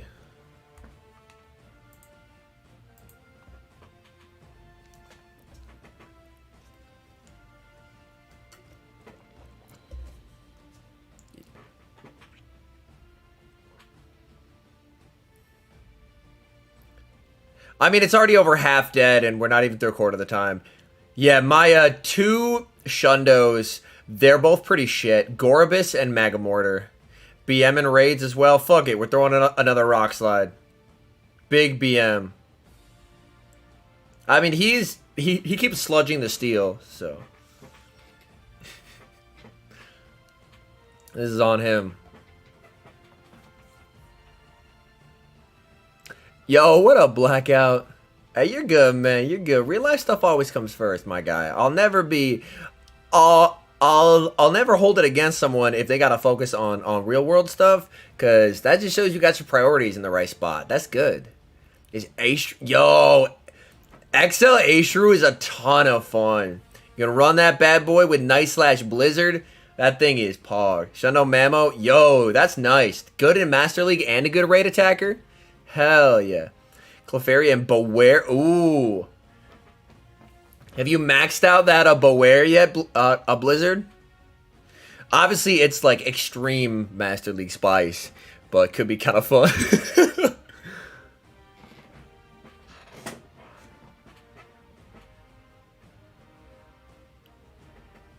Ah, hang in there, Andrew. Hopefully the symptoms are minor for you, man. I know it's about 50-50, so fingers crossed for you, minor symptoms. When I had it, that shit had me in the ER, and other people are just fine, so. hoping your symptoms are mild. All right, here we go. We see game number 4. JW Naldo in a slightly negative lead here. Lickitung into the Shadow Nidoqueen. Let's take a peek in the back. Oh, man.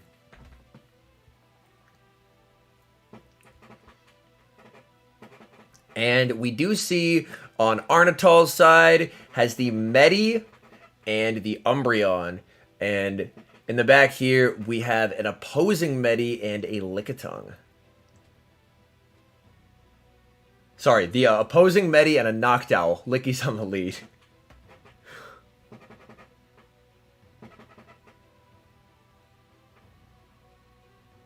Oh no! Stream, please! Stream. Okay, we're good, chat. We're good. Woo! That's gonna land. Going for the catch again. No catch. Is he gonna make a play for swap here? He is. He's just gonna shield, fully farm down. Take a nice energy lead. Aggressive switch into the Owl. But Owl gives Umbreon a matchup that isn't against the Medicham. So this is better for Arnatol here. He gets the Fang. He can bring in Umbreon. Yeah. And then after the defense drop, 2 foul play should KO. Yo, what's up, Shiny Hunter? Firing off this first Sky Attack. Umbreon just doesn't care, chat. Bulk is probably the most underrated aspect of anything in Go Battle League, and that's what Umbreon has so much of. Umbreon just has bulk for days, man. You just can't kill it. That thing absorbs damage. It's also part of the reason why Toxapex is so good. Because it's just an absolute pain in the ass to kill. Like, Noctowl's going to need 3 Sky Attacks here, and that's incredibly valuable. Even a 3rd Sky Attack, he's going to need some Wing Attacks to get it there. Arnatol keeps throwing on alignment, though. Arnatol not demonstrating the best charge move timing in this matchup. We'll have to see if it costs him. In comes Medi. And we are going to see the foul play coming through. Medi should be able to tank this, farm down. Arnatol will have the potential to switch. And we do see the switch. Bringing in the Medi, not wanting to leave the Umbreon to get farmed down. Naldo still has a chance here, though. Like, Naldo does have the shield advantage, but goes for the Psychic, gets the shield, and all shields are down. Gets the defense drop as well. That's huge. And if you remember, Arnatol did not preserve the ability to switch. Arnatol now stuck in a matchup with -1 defense. Oh my goodness. The decision to deny farm could potentially prove to be costly, as now Arnatol is going to be taking extra damage from this Psychic. This Psychic will be getting the Medicham deep into the red. No shields remaining for Arnatol. Arnatol just has to take the damage and continue to farm. Brings in the Licky. Licky gets farmed down. Is this one counter range, though? Is this one counter range? Oh my goodness. This will be massive. Is this one counter range? Firing off the Ice Punch. We do see the shield. Does the counter KO? It does not! Able to get off the second Ice Punch. That is big. My recollection is that the Shadow Nido is not far off of another move. Maybe 2 or 3 off of the move. The fast move pressure from the Nido. Okay, Nido's dry. We see the Umbreon. Fails the catch. Does Medi get the farm down here? Medi does! Medi gets the farm down. The patience by Naldo. And Naldo will move on to the grand finals. And Naldo is guaranteed a travel award to Japan. Wow. Very nicely done there by Naldo. Great patience as well. Great patience and a very clutch Psychic debuff allows Naldo to take the 3-1 win.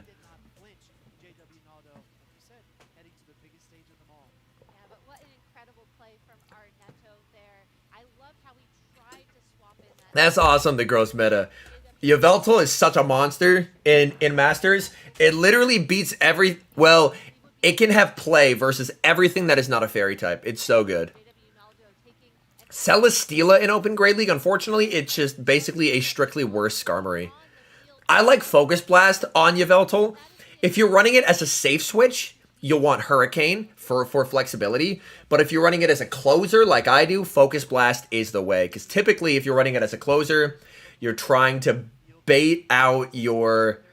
You are trying to bait out your opponent's, like, Fairy type. So then you can sweep with Yveltal. Because there's a lot of, like, Giratina Dialga, Mewtwo Dialga, stuff like that. Yeah.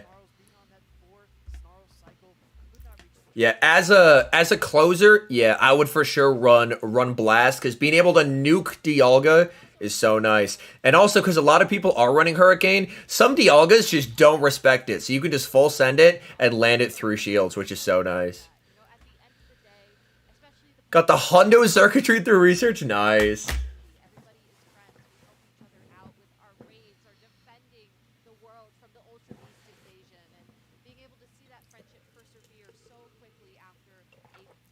It's definitely tough, Jimmy, yeah, because we obviously have the additional information of knowing the backlines that the battlers don't have.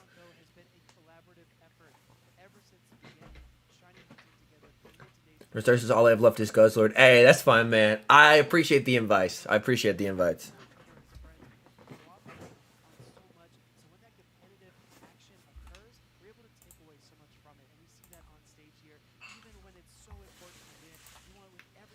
Predictions on the next move update? I'm just hoping we get a move update.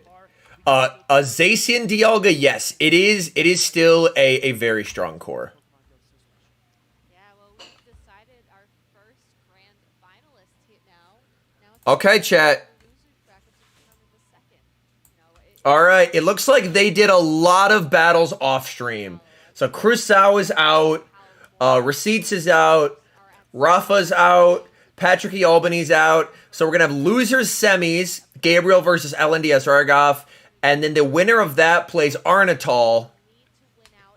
So these two, so all four of them should have Worlds invites.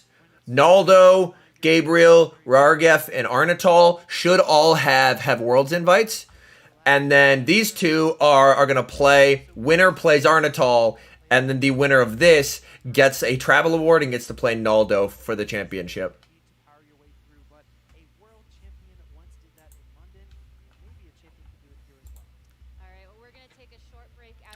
No! Sounds good, Blackout. Yeah, I want to see some bad moves get buffs, chat. I want to see some bad moves get buffed. Alright, we have a 5-minute break, chat. We have a 5-minute break.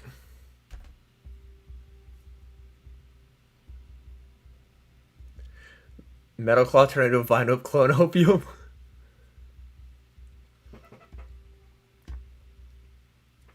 Yo, buff Astonish, I'm down. Also, buff Bite and Bug Bite. There is no reason why Dragon Breath should be that much better than both Bug Bite and Bite. No shot. No fucking way should it be that much better. Yo, T-Tar with Snarl would be fucking sick. Other that, or just... Also, I think T-Tar... Here's another thing, Northstar. I think T-Tar gets Rock-type Weather Ball in the main series. Give T-Tar fucking Rock-type Weather Ball, dude. And, how about this? Let's give Fairy Wind to more Pokemon.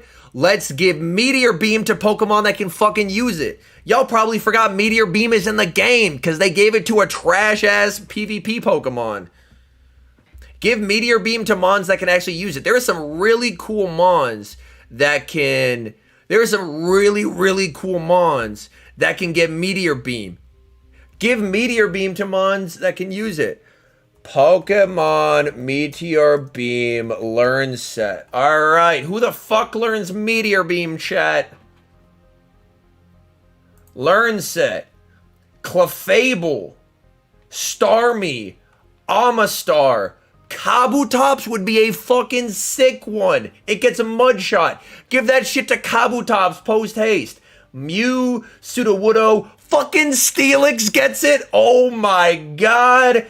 Corsola, Aggron, Credilli, Relicanth, Metagross, Don't fucking give it to Registeel.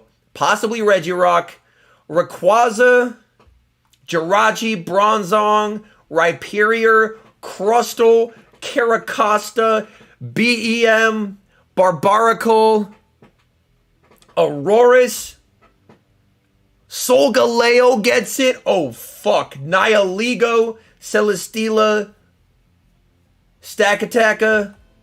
Please. Because Meteor Beam is such a fucking good move, chat. Like, hold up. We'll go back to here. Meteor Beam is a god tier move on a dog shit Mon. Look at fucking Meteor Beam, chat. It's 2 fucking DPE and it buffs your attack. It's a cracked move. It's so good and they gave it to the worst possible Mon. They give it to a SmackDown user. Please fucking God, give it to a Mon that can use it. So add Meteor Beam to shit. There's so many options. Add Fairy Wind to Togetic. Like, make Drain Punch not completely ass. Yo, what's up, Dark Jedi? Welcome in. There are so many things you can do. There are so many things you can do. Honestly, I think there are Pokemon that could better use it than Steelix. Yeah, Fairy Wind to Floette as well. But yeah, look at that Learn Set. That Learn Set is crazy. Yeah, continue to expand Double Kick. I think Clefable gets Fairy Wind, if I recall. Bro, Kabutops though, that'd be sick.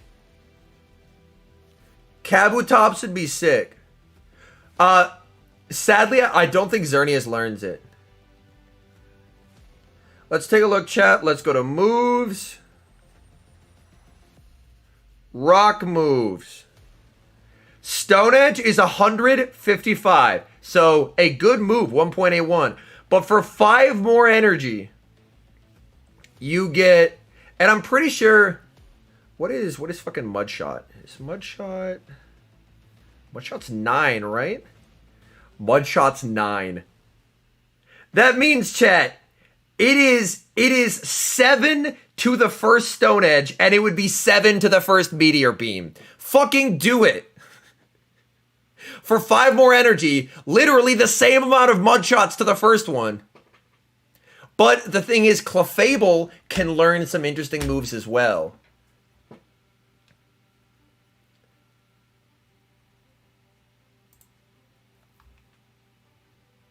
I think Clefable can learn some interesting fast moves. Like, look. Gen 8, Clefable gets Fairy Wind. Give Clefable Fairy Wind, that'd be fun as hell. That shit would be sick. American International Championships here in Sao Paulo, Brazil. We have had incredible battles, and we already have one trainer, JW Naldo, making it into the grand finals. And yeah, also make Drain Punch not bad. Also make fucking, what's that move on Heliolisk? Is it Giga Drain? What is it?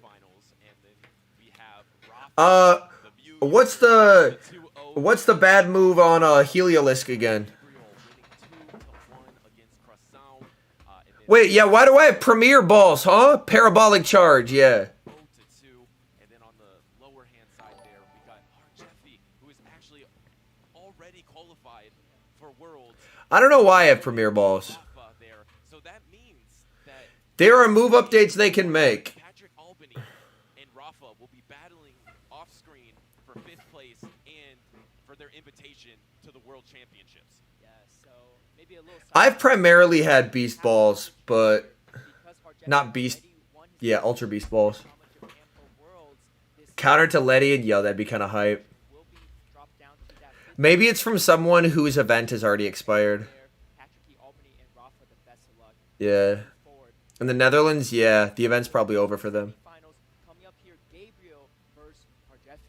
Yeah, absolutely. And Harjeffy won the first regionals here in Brazil, and he's trying to make it through the loser semis. Yo, what's up, Moss? To the grand finals to be the first ever competitor to win two competitions. Yeah, Clefable with Fairy Wind, because it already gets, like, Meteor Mash. It would make it a really interesting mon.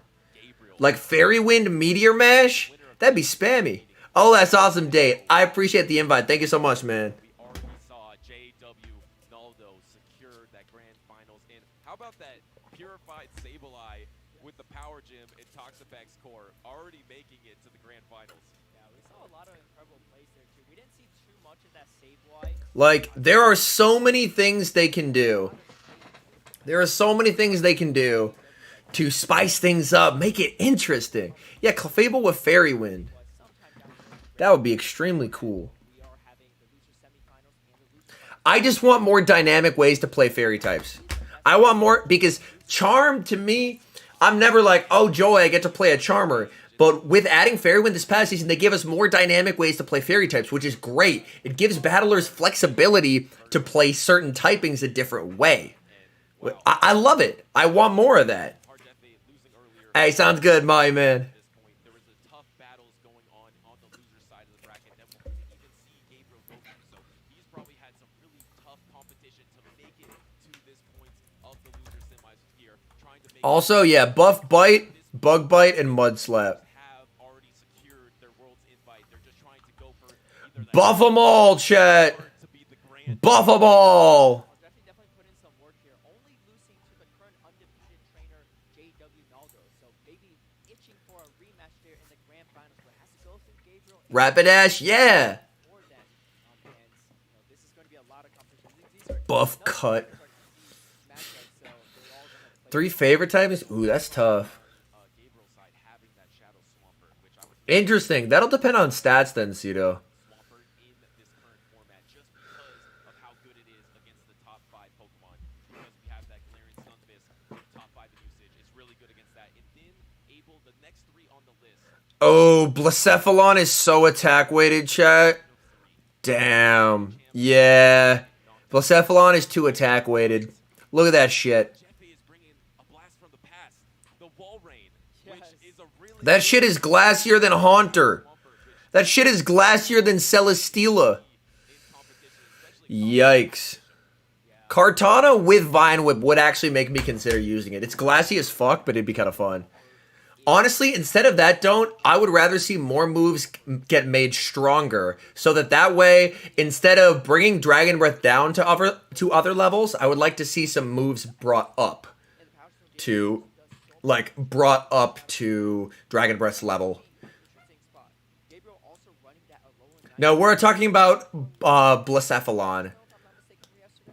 Soria. Talking about Blacephalon. having that Alolan Ninetales too. And our Jefe I'll do a random Kartana. not used as much in this tournament. Yo, what up, Noah? In usage, but I mean it's usually a top 3 Pokemon that Yeah. So that way it still gets a balance, but I would rather see Mons brought up. Like how instead of nerfing Charm, they just made Poison good. I thought that was a dub. as well for top 5 usage. Yeah, and that Trevenant actually looks pretty good in Gabriel's team. Now we have to do double check to see if that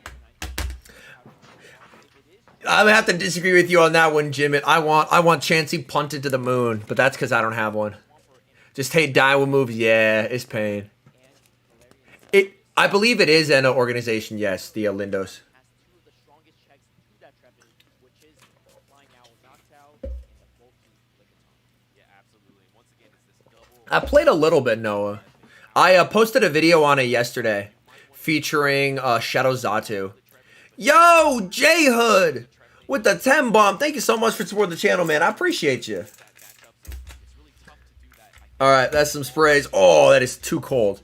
It's too cold. Thank you so much, man, for the support. I appreciate it. I appreciate it. Yeah, we'll have to definitely see too, because there is that Charm Ninetales on Harjeffy's side, but it is that Powder Snow Ninetales on Gabriel's side that actually makes the matchup very interesting because you're resisting all those Powder Snows on the other side for the low Ninetales, and Charms really add up. You have That's fair, Jimmy. I just don't have a good one, so I hate battling against it. Yeah, absolutely. And another tough break for the Trevenant. There is a Lickitung on Gabriel's Let's go, Polaris. really hard to bring that Oh, all I did was stretch. Oh, my bad. for it. And All right, Medi into Licky. One of the most neutral matchups you can possibly pick. We're going to see both trainers stay in here. Let's take a peek at the back. We have Ninetales and Owl. Oh, man. If Rargef is able to get switch here, which typically he can force switch in this matchup, that would be very uncomfortable for Gabriel. Ninetales on Owl and then Owl on Swampert would straight up not be a good time.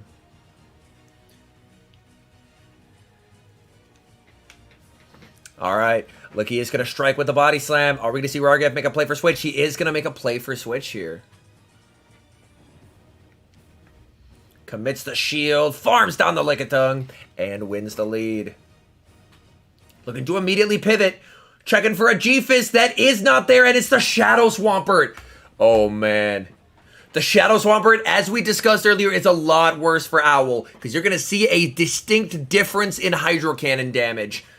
So we see Shadow Swampert commit the shield, and then look at the Hydro Cannon damage that is about to occur. Swampert overfarming quite a bit. One Hydro is going to be taking this Noctowl to just about half health here. Noctowl is now in the yellow, continuing to farm up, and the perfect CMP from Gabriel.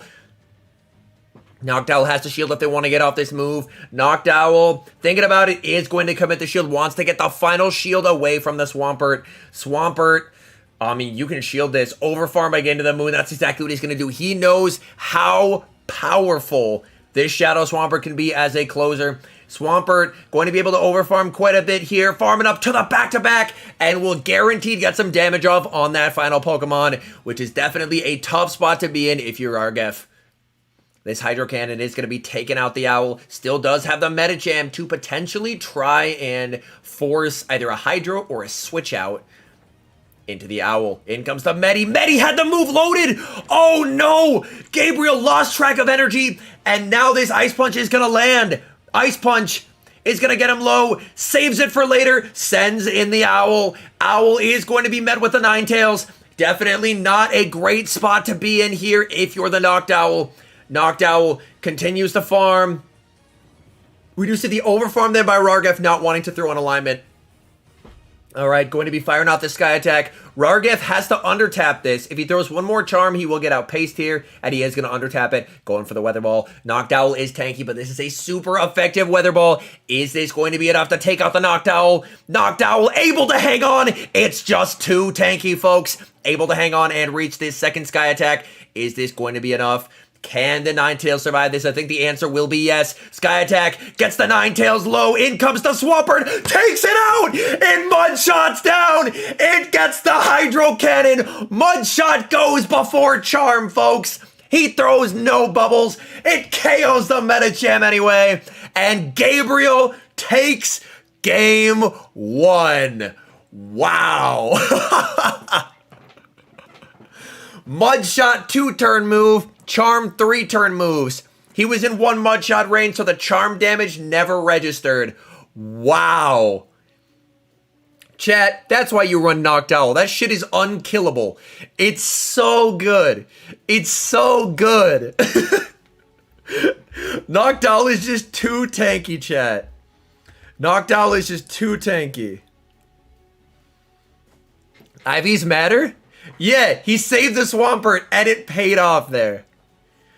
Honestly, I feel like Machamp's current moveset is great. Its biggest issue is that it loses to the most dominant fighter. So, better than Skarm? Lol.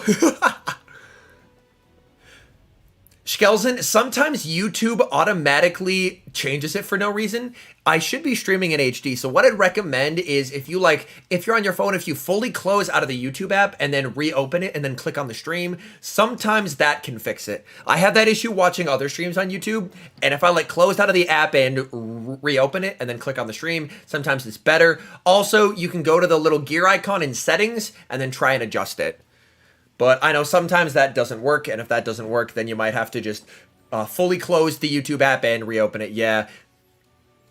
Yeah, you can typically change the settings, hey, oh yeah, but sometimes it doesn't work for me on the app. I don't know why it doesn't work for me. Oh man, Rusty.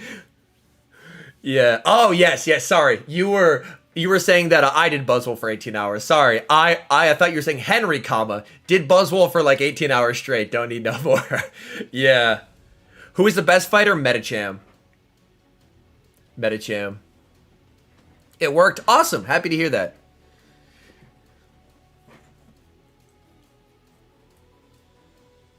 Yeah. No Twitch ads here. We got YouTube Premium in this household. And the nice thing is, chat, if you do have YouTube Premium, because you know the majority of YouTubers, how we make our living is off ad revenue. But if you have YouTube Premium, I don't know if y'all knew this, but if you watch a video, obviously you don't see an ad. But since you pay for YouTube Premium, the YouTuber that you watch still gets a little bit of revenue from you watching, even if you don't watch an ad, because you pay for YouTube Premium. So that way you get no ads and you're still financially supporting the creators that you watch, which is pretty awesome. Is their stream quality bad? I don't think so.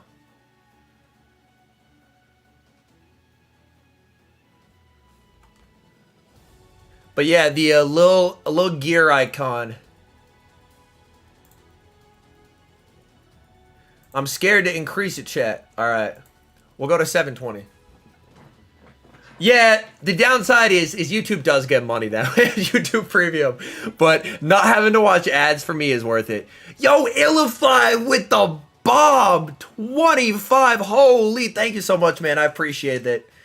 Thank you. That's a lot of sprays. Oh, geez, I have water running down my face.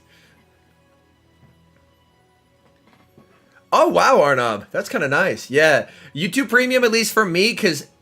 And to be fair, I watch a lot of YouTube, so for me, it's worth it. All right, here we go. We have Swampert, Shadow Swampert into the Alolan Ninetales. This is a matchup where being the Shadow is slightly worse. You can threaten a one-shot with an Earthquake, but Ninetales is more often than not just going to shield here. Ooh, throws on not the greatest timing there. Gave up 2 free turns. This is bluffing an Earthquake, though. We'll see. Rargaf calls it. He says not today. And the Hydro is going to land. We'll fire off this Weather Ball, applying some pressure onto the Swampert. If we see Swampert go for the next Hydro, is Swampert just going to let itself get taken out? Or... Ooh, man. Oh, great question, Ibrahim. So it's basically anytime I get frustrated, there's a little thing on here that says anti-mold spray. So it's basically just whenever I get mad at the game, I spray myself, but it also works for donations. And Medicham gets the snipe. That is so good for Rargef there. Able to farm down the Shadow Swampert. In comes the Ninetales. Going to be firing off this Psychic with 1 shield remaining. We are going to see the no shield here from the Alolan Ninetales. That's nice, Richard. In comes the Trevenant. Trev met with the Licky. Trev with an energy lead and shield advantage can put in some work in this matchup, but is still a very much an uphill battle here, purely based off alignment. That snipe by Rargef was massive, able to get the counter down of the Swampert, but by giving up Switch has now put himself into a bit of a tough alignment, because Lickitung is just absolutely unrelenting in this matchup. That's fair, Attic. Yeah, that's fair. For me, like, the ads were getting kind of ridiculous. So, it ended up working out there. Just gonna fully go for the farm down. Bro, Licky. Oh, jeez. Oh, jeez. Okay. Gonna fire up the Body Slam. Yeah, no point in shielding here if you're Rargef. You just gotta save your shields and hope, but there's a Charmer. There's a Charmer. And he's so... Oh, this is Lickitung. Like, y'all are about to see the might of Licky. Licky makes this 3rd Body Slam, by the way. But he's going to aggressively switch into the Ninetales. Throws on alignment, but he just wants that final shield, knowing that he should be able to make it to that final Body Slam. Weather Ball gets the shield. Medicham has to go for the farm down here. Can it get it? It cannot! Tried to go for the farm down. Falls just short. Oh my goodness. Wow. So Rargef's day is done. Gabriel moves on to the losers finals, which will be a best of 5. So Gabriel just gets to stay on the stage, basically. Gabriel just gets to stay on the stage.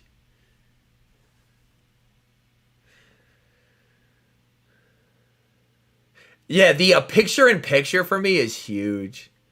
Oh, that's awesome, Jake. That's a heck of a deal. Yeah, the picture-in-picture for YouTube is great, because that way I can just be catching stuff on my phone. If you redeemed it yesterday, Constantinos, then you won't be able to redeem it today. I want to show you my Great League Moltres. Bro, I probably would have core broken my shit. Yeah, the picture-in-picture for me, plus no ads, is just a dub all the way around. They really made that man leave stage just to come back onto stage. What the hell? Look at the bracket chat. It's Gabriel up next versus Arnitol. Why would they like, Gabriel, log out, get off stage. Gabriel, get your ass back here. What the fuck? That's so funny to me. Oh, man. I think the best buff Confusion could get was not being 4 turns. Being higher than 3 turns is right. I know it's protocol, but it's funny. Y'all have to admit, it's a bit funny.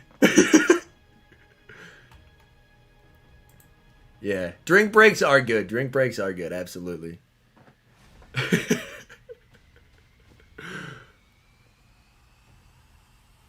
Yeah. Anything more than 3 turns right now, I struggle to use. 3 turns is like the max I will use in terms of fast moves. Like, y'all don't see me running Talonflame much. With the exception of, like, Salazzle.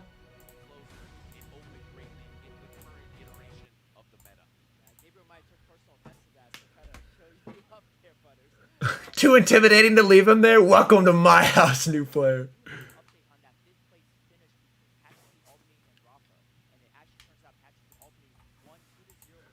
Oh, so Patrick Albany goes to Worlds. Because Rargev already qualified. So instead of top 4, it's top 5. And Patrick Albany beat Rafa. So Albany goes to Worlds because Rargev was top 4, but Rargev already qualified, so now it's top 5. So they had a tiebreaker between Patricky and Rafa, and Patricky won. So Patricky, back-to-back Worlds competitors. Incinerate is a 5-turn. Hey, Northstar, I am all for a mud slap buff, brother. I'm all for a mud slap buff. Buff it up, and buff it up now.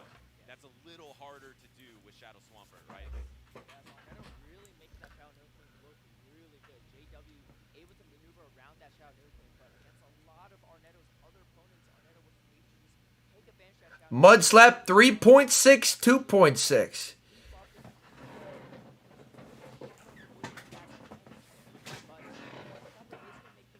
Like, it's this awkward middle ground of mediocrity. Like, look at Poison Jab chat, 3.5, 3.5. Mud slap can at least be 3.3, bro. Just up that shit. Make it more. It's worse than Magical Leaf. It's not a clone of anything. Or up the damage. Make it a Waterfall / Smackdown clone. I'm just taking super effective fast moves and you're just feeling overwhelmed. You don't know where to place your protect shield. It's a tough situation facing that Shadow Nidoqueen because you don't really want to protect shield a Shadow Nidoqueen's poison thing. It doesn't do a ton of damage. Its biggest benefit is the defense drop that it does to the opponent. So counter nerf? That's tough. I feel like I would rather see other stuff buffed instead of counter nerf.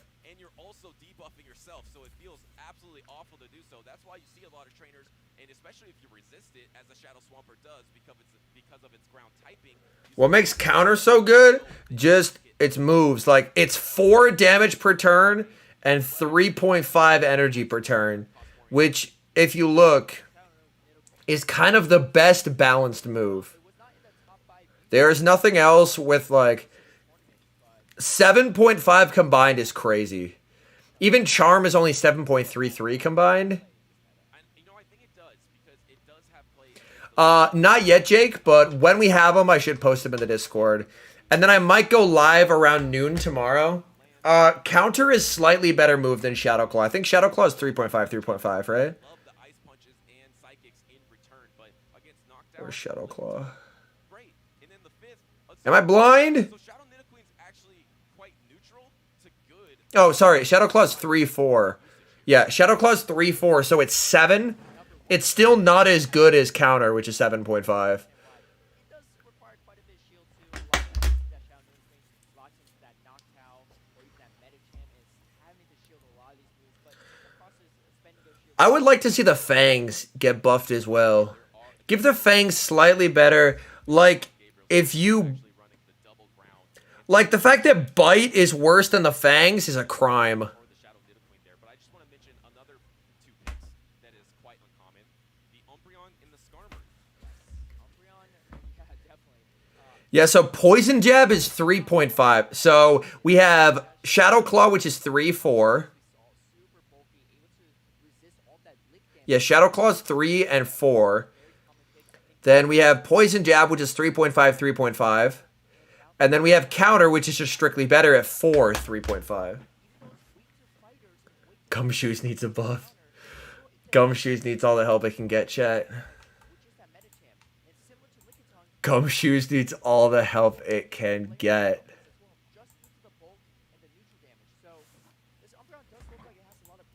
Smeargle buff? Bruh, they would have to allow it first. They haven't been allowing shit. That's where Umbreon thrives against those normal types, against the Lickitung, because it's resisting the licks, and then against Noctowl, it's just fine as well. I think there's going to be a lot of neutral play for the Umbreon in this match. Oh no, RZM, that's pain. Ice Shard is 3. We are in our top 3 competitors now. We are in the losers finals, which means it's going to be a best. I would like to see Lapras get some love. Have a lot of nice battles coming up there. I mean, we saw great battles between Arnetto and JW. I wouldn't hate a Wing Attack buff. It would make Noctowl even more good, but that's fine by me. Make Noctowl incredible. Guaranteed at least a top 2 finish at Latin America International Championship. So these two, chat, Talk about the Umbreon being very I also want Decidueye to be good. get. Gabriel does have that charm 9 kills. And Most common flyer at Worlds, it's Noctowl. Yeah, by far. go Battle League or any formats, you know that charm can be quite a pain. Yeah, Lapras is fun. I like Lapras. If it gets lined up there, it is trouble. Everything else is very neutral for the Umbreon, but that's Also, give Dodrio a better fast move. Give Fearow a better fast move. Give Dodrio Arnetto. The Shadow Tri Attack. Medicham, Skarmory, Lickitung, Swampert, and Umbreon. Yeah, Gabriel's side, just like we saw before, we have the Noctowl, the Medicham, the Shadow Swamper, the Charm 9 Tails, the Lickitung, and the Galarian Stumpus. Now this would be interesting Shadow Cloyster, basically never. for the Shadow Swamper. Tri Attack is, like, it has the debuff chance, which is cool. Like, 1.3 isn't the best, but that's like, oh, not the best DPE. But 50% chance, -1 attack, -1 def is cool. But yeah, Fearow's stuck with fucking Steel Wing, right? Yeah, Shiny Noctowl is gorgeous. Has to worry about the power whip from the Lickitung. Otherwise, it's very neutral, right? I think I do have the Shiny Hoot Hoot that I got in a trade The opposing Swampert from Blepnir while at GoFest. okay against Lickitung if you properly protect shield the power whip. So I think I haven't evolved it because I'm hoping to get a better one in a trade. Well, also, Yeah, the Shiny is sick. on Arnetto's side, I think you have to watch out for the power whip on the Lickitung, but it's similar. Give Azu Charm Hides. Oh god. Oh god. which one is better, I think, in this situation. Because XL Fearow content. I have the XLs and the Hundo. Look at this, chat. I have the Hundo and I have the XLs. so Swampert is just going to feel so safe out there and I have it all. well to try to get a couple much Just give Fearow a better fast move and I'm building this shit in a heartbeat. Give it a better fast move. I'll build that shit in a heartbeat. I have the XLs. Well, XL Spearow loses to Trev. Fearow doesn't. that he's going to protect this Swampert. Brought a double normal team to scare off the Trevin, and that was Shiny Hoot Hoot hat, so no evolve. Dang. the opponent second guess himself from bringing Yeah, I wouldn't hate an Air Slash buff. our Jeffy did bring the Trevin in the next game, so I think he kind of read into what you were doing, but I love those Shadow Circuitry down. to set a Ambush, they can't buff Zen Headbutt because Chansey has it. Basically, if Chansey has a move, they can't buff it, unfortunately. The Noctowl Swamper, see how it goes out. But here we go. All right. Very neutral lead here, chat. We have Lickitung into the Medicham. We're going to see the save switch into the Shadow Nidoqueen, but it's met with the Shadow Swampert. Disaster strikes for Arnatol. Gabriel will strike immediately with the Hydro Cannon. Even if you bait in this matchup, Swampert just strictly outpaces you. Going for the Poison Fang here. Kind of has to respect it, but if he calls this is just game over. If he calls it. He shields at the last second, and it's the Fang. I mean, either way, he strictly outpaces, so we can farm up and go for this on the CMP tie, because Swampert will win CMP. He's double shielding. You can't win Switch here if you're the Nidoqueen, unless Swampert just lets him move through. He is going to let this go. Happen to Parabolic, right? Make Parabolic Charge not trash. Fang is going to land. Fires off another Fang, recognizing that he would get to a move. Gabriel could choose to let this go or shield and win Switch. What does he value more? He's going to value the Switch advantage more. So he is going to commit the shield, fire off this Hydro Cannon. Hydro Cannon will, of course, KO.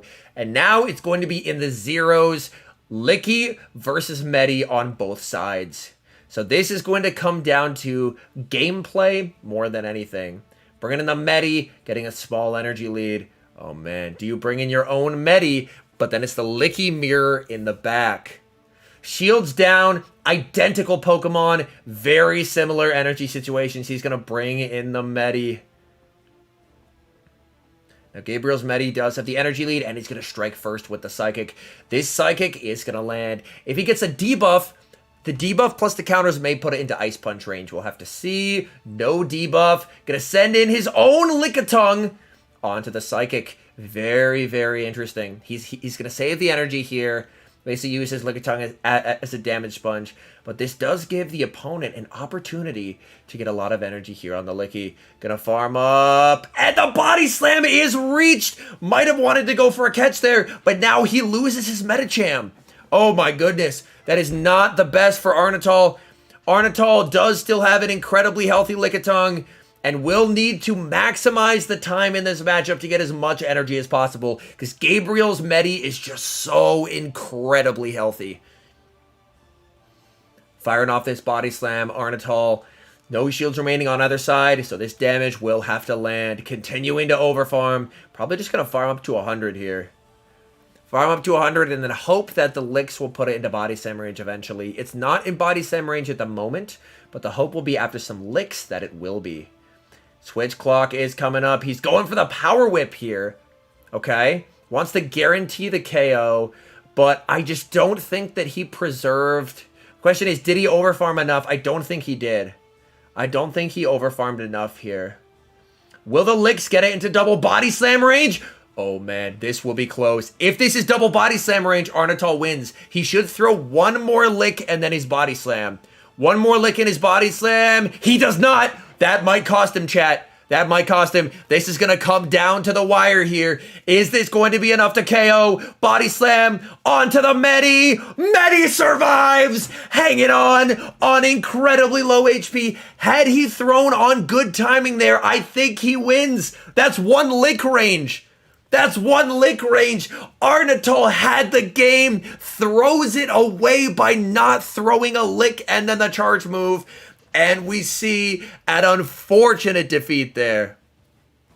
Yeah, he probably could have gone for the Ice Punch, but if he throws the lick and the move, then as Medi clicks the Psychic, the lick that goes through after would have KO'd and denied the charge move.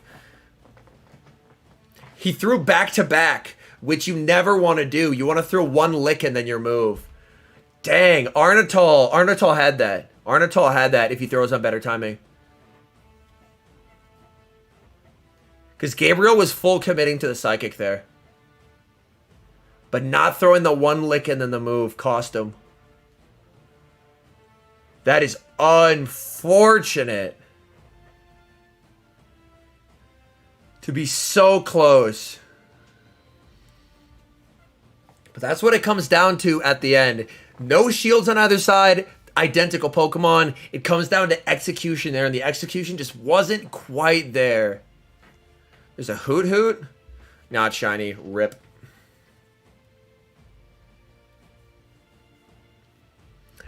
This is best of 5, Jake, yes.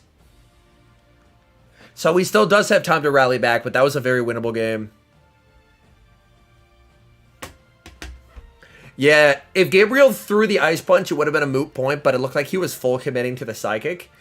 And if he full committed to the Psychic, and he was able to throw on proper, and Arnatol threw on proper timing, Arnatol wins that.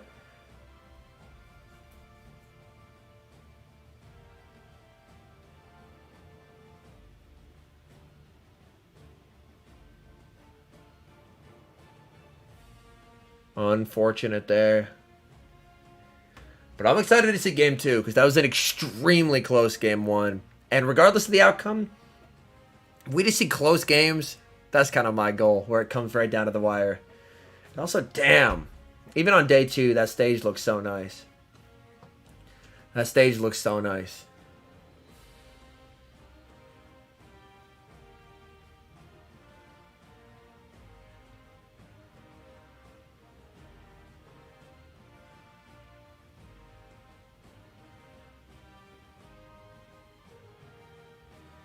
Maybe one day, Drew. Maybe one day. Any vacuum content today? Not so far, Sirhad. Not so far. No vacuum content as of it. Alright, chat, we're moving into game number 2. Shadow Swampert into Umbreon. Typically, if I'm the Umbreon, I prefer the Swampert to be Shadow in this matchup. Because Shadow taking the extra damage ends up being more valuable, because Umbreon just doesn't hit very hard. So, being able to have 2 foul plays come close to KOing here is quite nice.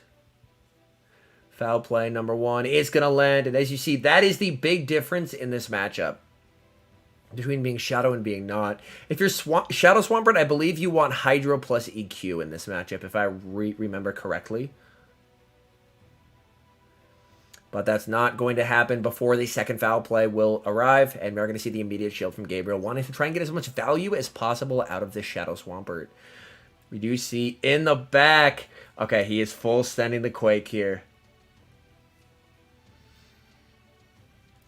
Quake does get shielded. That is a big shield. Gabriel can't afford to switch here because he does have Lickitung in the back here. Goes for the catch. And a beautiful catch onto the Lickitung.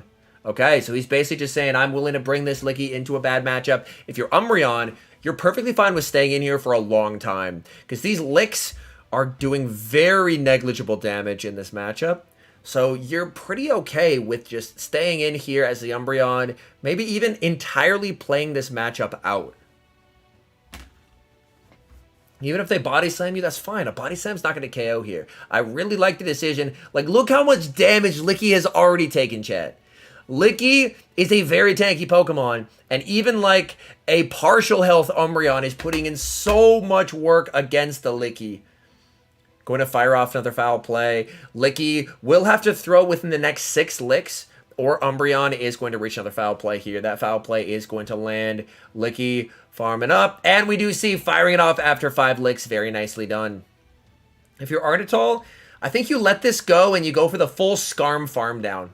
If I'm Arnatol here, yup, exactly. We see the pivot into the Owl, and oh man, if you're Arnatol, you are incredibly happy to see the Owl here, because your non-Shadow Swampert does not want to see it. Skarmory is going to go for the Sky Attack. Sky Attack not going to be doing a lot to Noctowl, so we see an immediate no shield, but Noctowl is forced to go for the non-stab Shadow Ball in this matchup. This is definitely an uncomfortable matchup for Noctowl.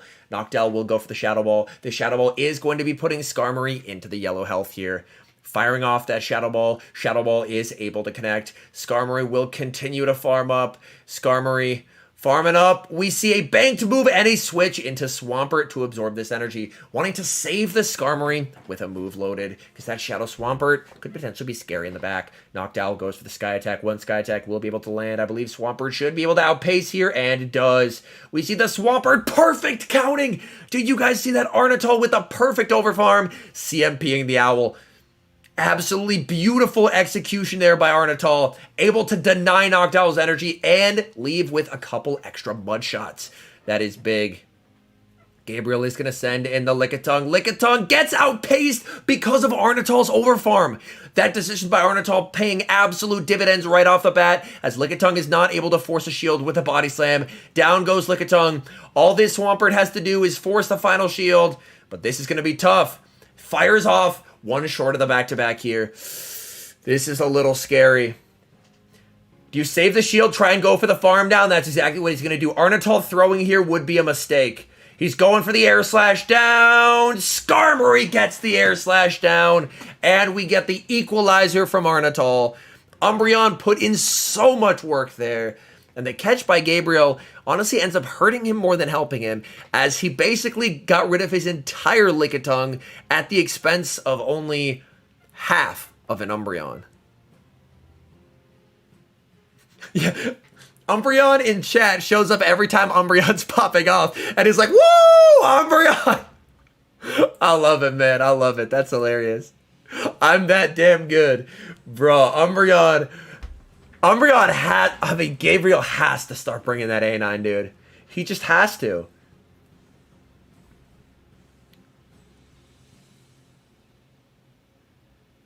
Maybe stay in, let the Swampert go down. Trust in Licky endgame, because Licky has a lot of utility when it's not aligned against that Umbreon, but against the Umbreon it just cries. It's just such a terrible matchup from start to finish. But yeah, if Arnatol just keeps bringing that Umbreon, some do. It is possible ambush, yes. It can be a bit tough to teach yourself that, but it is possible and does pay a lot of dividends to learn it. All right, chat, here we go. Game number 3. We are tied up 1-1, and we see Skarmory into Lickitung. As we know, Skarm can win the zeros with a Sky Attack and a Brave Bird if they so desire. And we see the Umbreon in the back. So Umbreon not necessarily seeing the target it wanted. And oh boy, that Medicham in the back for Gabriel is looking incredibly fierce unless Arnatol switches out of this matchup. Arnatol might have to switch out to try and bait out the Medicham. Will we see a switch into the Lickitung here? Staying in, going for the double Sky Attack. Firing off the first on CMP. We are going to see the immediate no shield. If Arnatol lets this Skarmory get low, that Medicham is about to absolutely run amok. We see an attempt to catch, not quite able to do so. If I'm Skarmory here, you could bank the bird and then switch. Okay? Immediate switch into the Lickitung. Lickitung baits out the Medi. That's what he needed. Gabriel could have brought in the Stunfisk there. He has 2 counters, but he brings in the Medi. That is good for Arnatol, because if he brought in the Fisk, then that would have meant Medi versus Umbreon on the back. Umbreon versus Stunfisk at the very least is neutral in the back, so that does give Arnatol, despite the fact that he is in a negative situation here, it does give him a bit of hope for the back line. Firing off this Psychic. Are we going to see a shield come up from Arnatol here? Arnatol does shield the Psychic. Oh my goodness. Continuing to farm.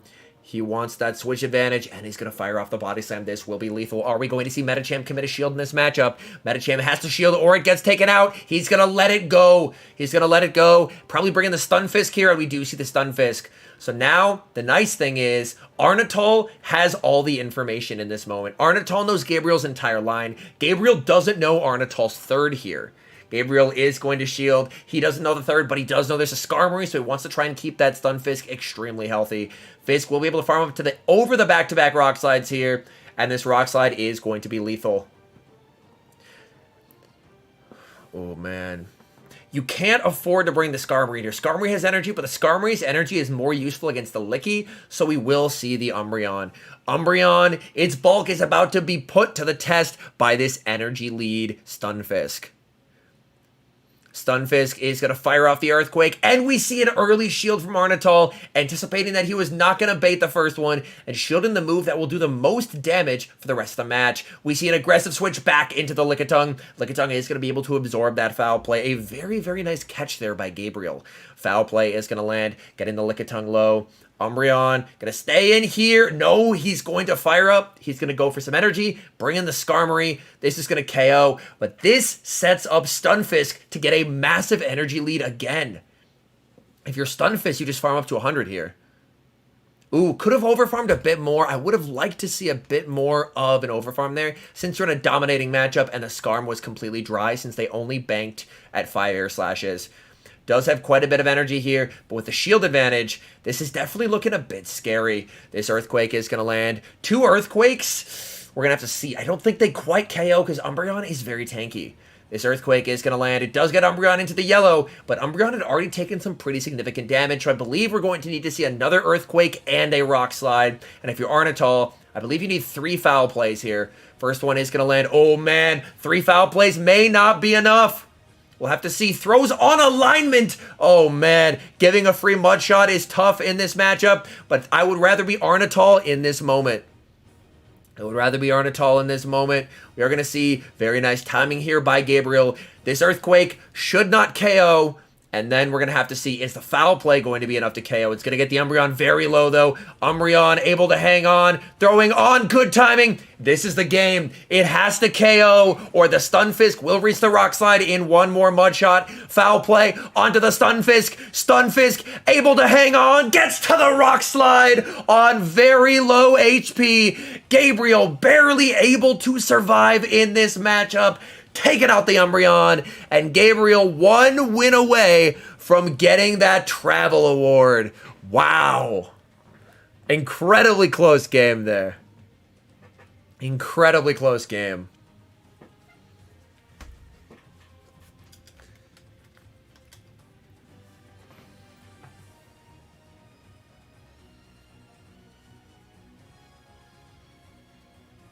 That's definitely a situation where not knowing backlines hurt Arnatol a little bit, because knowing the backline, he would have preferred to save shields instead of going for switch. Yeah, giving the extra mud shot was a little rough there. I still think he would have made it, but because he was able to live the snarl, and it just would have been 4 turns versus 3, so it would have been on turn 1 of the second snarl when he received the energy, so he still would have gotten it off. But, yeah, it definitely didn't help. It definitely didn't help. Now, Gabriel still not bringing the Ninetales, probably because Arnatol is showing a heavy diet of Umbreon Skarmory. Yeah, Stunfisk is crazy good. Depends on the IVs, King. If you powered it up that high, I might keep it Shadow. I think Shadow Guard is a decent raid counter. PvP-wise, it's not that great. Yeah, he very safely could have gotten some extra mud shots in exchange for not a lot of damage, because Air Size is not going to do a lot. And CMP Fisk or Umbreon? I believe it's Fisk. Let me check that. 101. Yeah, it's Fisk.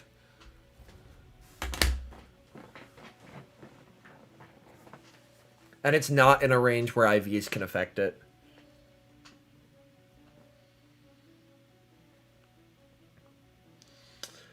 But yeah, if you're Arnatol in this moment, back is very much against the wall.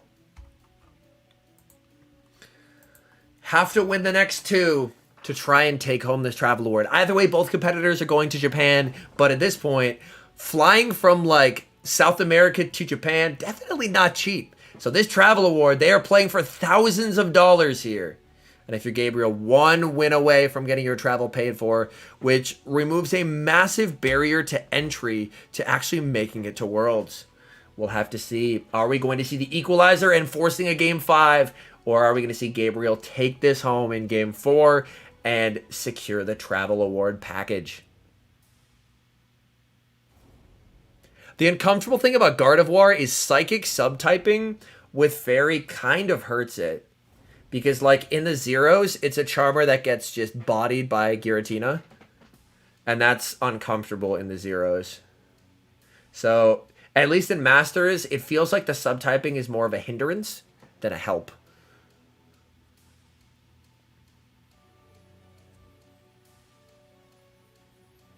Like, it does make Mewtwo go for Shadow Ball, but a lot of Mewtwo's are packing Shadow Ball anyway. So in shields down situations, it feels like being a Psychic type is a bit of a liability.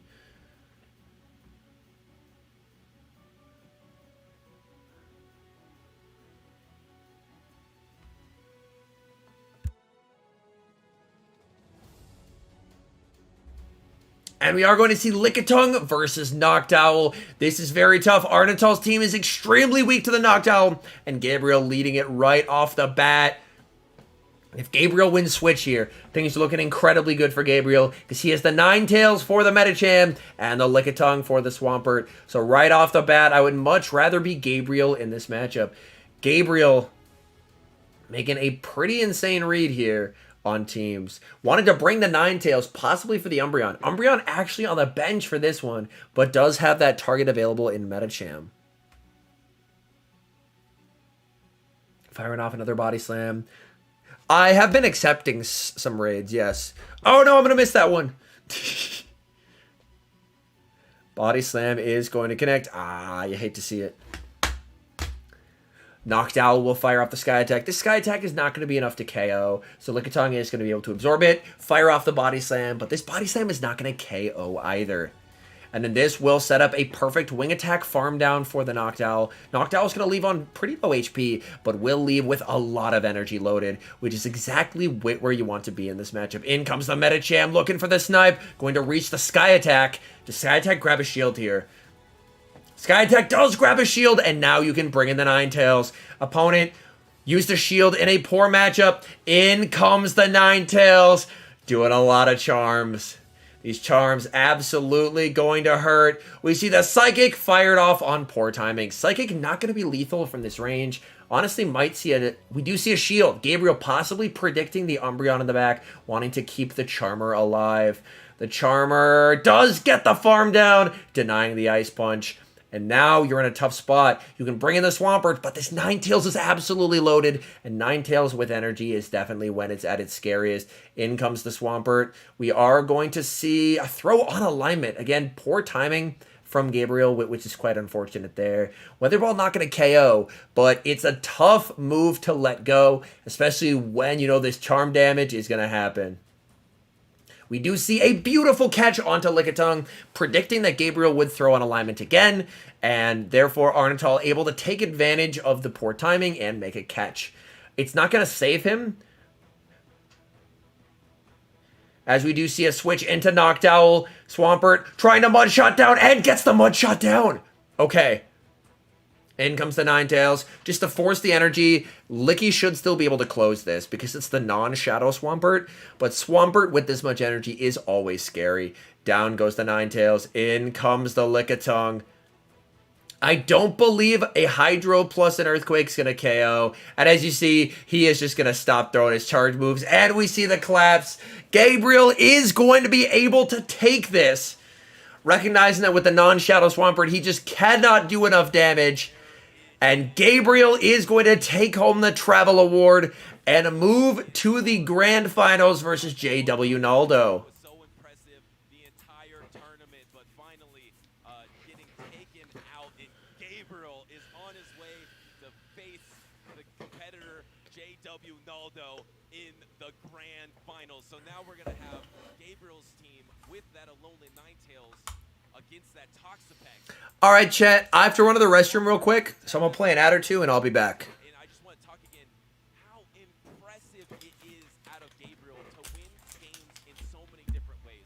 That is the strength of Alolan Ninetales. Some of these top trainers don't rely on this strategy of trying to double protect shield Alolan Ninetales and win a battle with fast moves, but it's such a good thing to have in your back pocket. We've seen trainers like Dancing Rob, who was the world champion last season, use that often. And here, Gabriel moving on to the Grand Finals with that strategy. Yeah, no doubt there. And Gabriel battling through a gauntlet of trainers, getting to the stage, battling from all the way from the losers bracket too, meaning he had to face multiple trainers, a lot more trainers than JW did to get to the stage. And this is going to be definitely an exciting Grand Finals, Butters. What an epic Grand Finals it will be. And just to explain it, Gabriel would need to beat JW Naldo and then reset the bracket, and then beat him again to be the grand champion, because he is coming from the loser's side of the bracket. But if anyone could do it, it might be him. All right, we back, chat. Technically, it wasn't in the last battle. Yeah, Captain. Typically, I have it set so ads don't play during the middle of the stream. I will say too, And then that way, like, there's not like an ad in the middle of a hype battle or something, and then I only play it when I have to like run to the restroom or something like that. So, a very high chance to see both trainers there next year. And this is just a battle. Also, we did have a $25 dono chat. And y'all know what that means. We had it earlier. That means upside down battle. Pokemon Go Championship Series. So That means an upside down battle. So we're going to do some sets as we wait for the finals. First match is, of course, going to be upside down. So let's do this. they've always come out in full force. I mean, they're just so enthusiastic. And y'all will see, my tank has been very successful. I'm like, yeah, 3105 right now, so the tank was extremely successful. For those that are at home, maybe you're taking some notes or saying, wow, these are some of the strongest trainers I've ever seen. And they're starting to team build for future regionals and international as well. All right, let's find a match. I did not North Star. How about that power gym purified Sableye, right? I mean, All right, coming off that we're upside down, chat. of switching We're upside down. Solgaleo, Kyogre. All right, we're going to throw one fast move and then switch in Dialga. Okay? One fast move. We switch in Dialga. 3, 4, 5. So he's going to surf and then bring in his own Dialga. He's going to surf and bring in his own Dialga here, chat. He surfs, and then we're going to see own Dialga. We do see own Dialga here. Okay.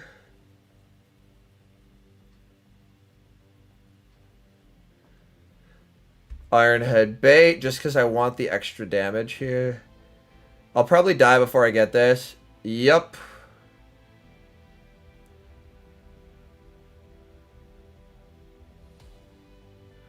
Okay. Alright. This Draco's gonna hurt. They Iron Head me.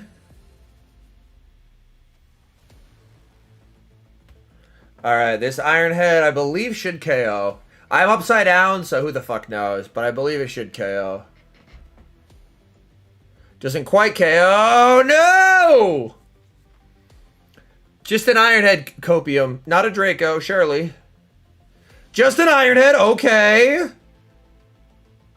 Oh god, okay. Alright, we're gonna throw one.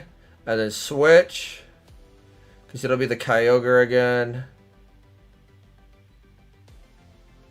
1, 2. Oh, come on! Well, rip. RPS. Alright, we're off into the next one. I get to be right side up again. But yes, chat, that is what upside down battle means. For $25 dono, I have to battle upside down. It's very tough, but I try my best. Yo, Diana with the 5. Thank you so much. That's a spray right there. Hold on. Didn't get a full spray there. Oh, good lord. All right. My glasses are covered in water. Let's do this. There's some water on my phone screen, too. Bringing in the Metagross. I'm fine with this. I can just take swap here.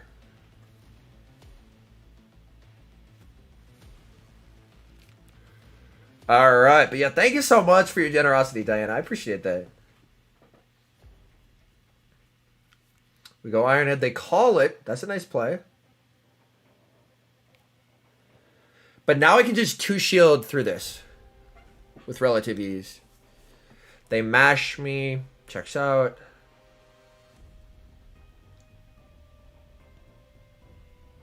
Okay. Well, Iron Head.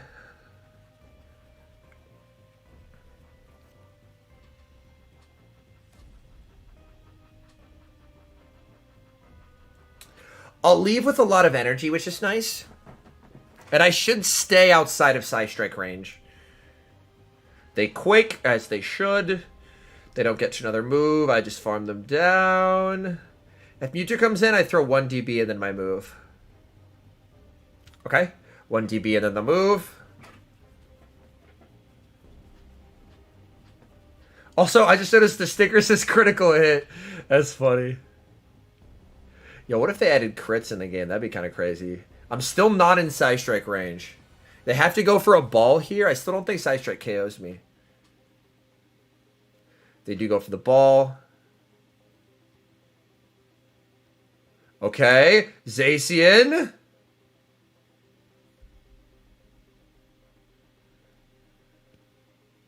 Okay. I just have to debuff the hell out of this at this point.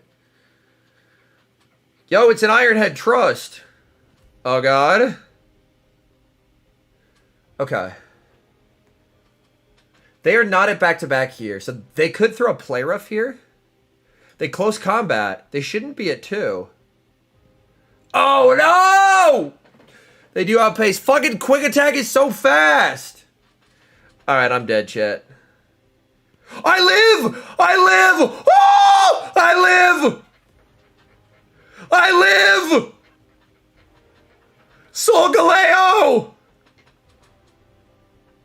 Okay. The finals are about to start.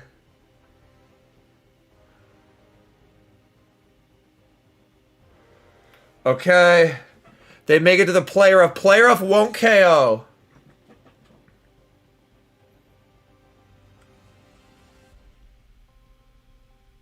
Okay. Oh, but they reset their debuff. I lose. Fuck! I needed to throw as soon as I got it, but I didn't... fuck. They were able to reset their debuff, chat. They win this. Oh, pain. Pain. All right. We'll try and do one more. Yeah, if I threw it the moment I got it, but I was just scared of a catch. And I had lost count. Dang. Yeah. Yeah, I was trying to get to 2 moves because I knew a superpower after they reset their debuff wouldn't KO. I thought I had to get to 2 moves. It's a tough one. This is a tough one. Lando, also an awkward lead. Lando does very well against my entire team.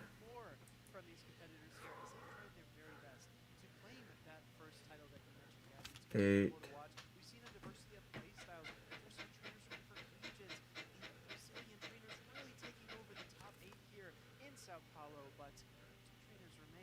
Oh, come on! I wanted that catch so badly! I wanted that catch so badly, chat. I wanted that catch so badly. That would have been a sick catch. I waited 2 turns, and they call my claw. Shambles, shambles, shambles. If history comes to pass yet again, we will be seeing almost all 10 of those games, as there has been a bracket reset at almost every high-level international tournament for Pokemon Go. The thing is, they have to throw a move to KO me here with their... Like, if they let this go, they can't mudshot me down, so they're forced to shield, which is good.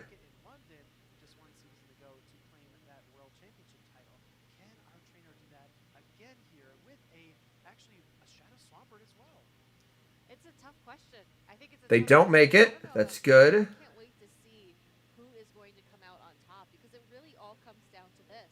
If they bring in, I'm throwing 2 deep. I'm throwing 2 breaths and switching.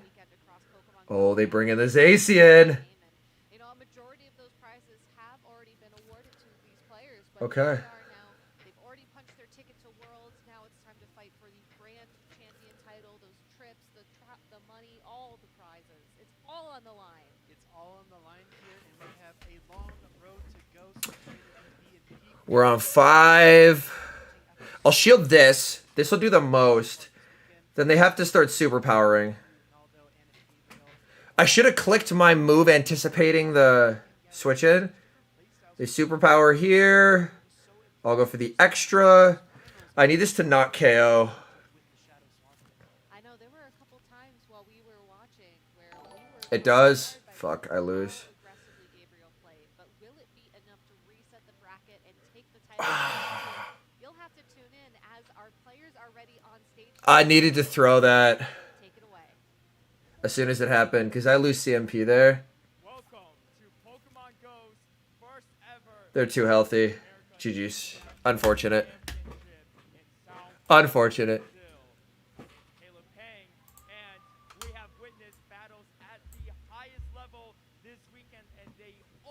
I'm doing well. I'm doing well. Moment in the grand finals.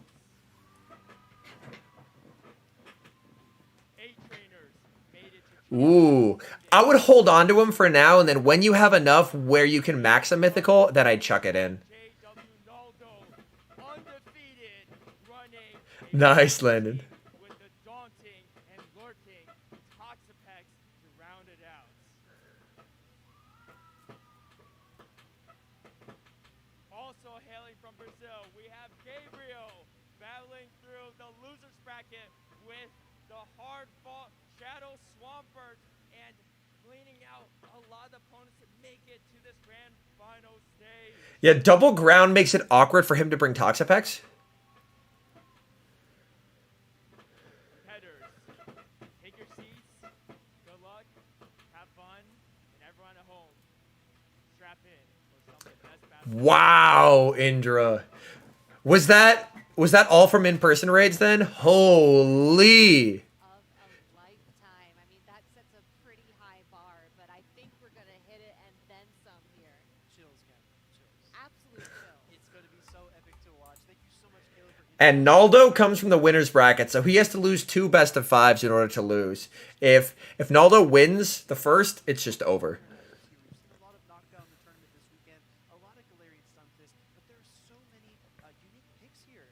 6 hours full of rating. Damn. That's a grind right there. But that's over halfway to a 50 mythical, which is sick.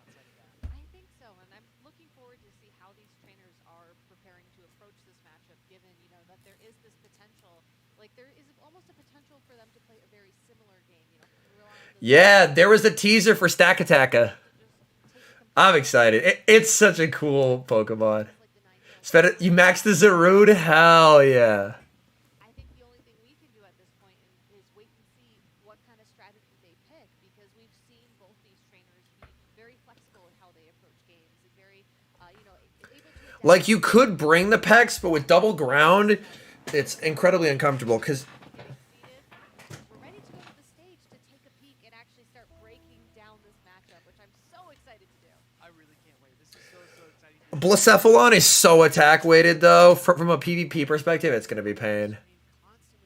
Well, if they're Nihiligo, I'm joining them, Drew. If they're Nihiligo, I'm joining them. Playstyle. So I think that these trainers are looking at that. They're looking at these references. What does my opponent like to do? What are their tendencies? How much do they overcharge? They feature it in events from time to time. So outside of walking it, making sure that you have your mythicals of those, your megas of those typings at tier 3. So that way, when there's an event, you can equip the mega and get extra XLs.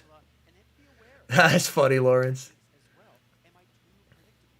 Do I bring the same Pokemon too often? Does that leave me open to something else?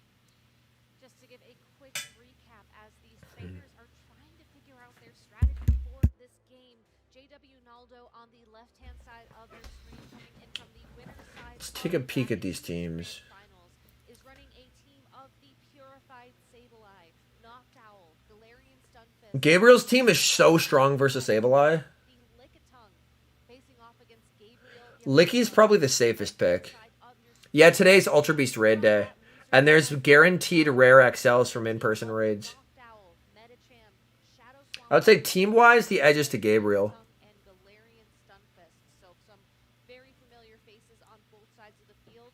That Noctowl really soaring above the competition. And no grass from Naldo means that Shadow Swamp save switch is so free.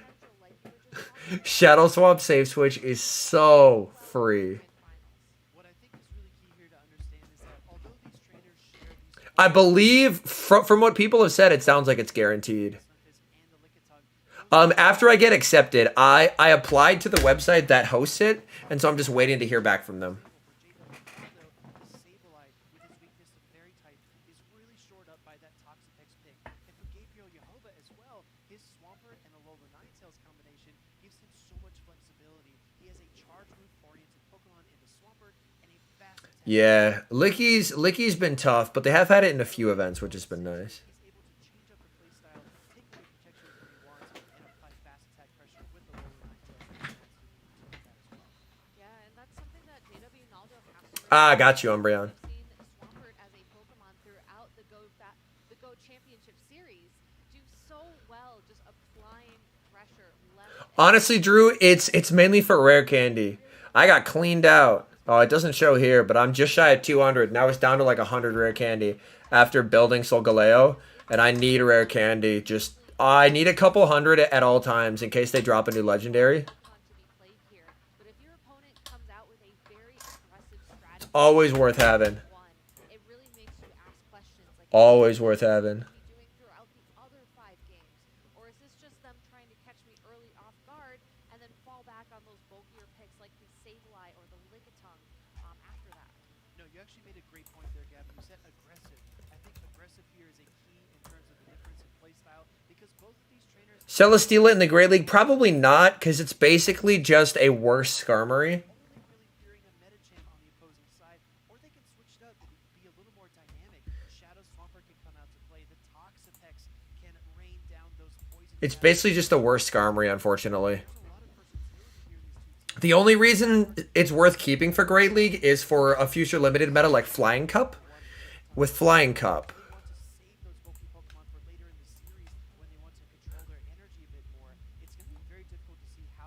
like, it should be a beast in Flying Cup, but... Yeah, they...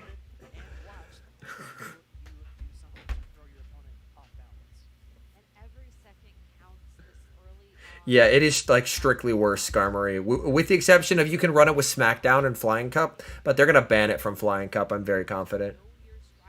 The uncomfortable thing about Kartana is basically too glassy to be useful.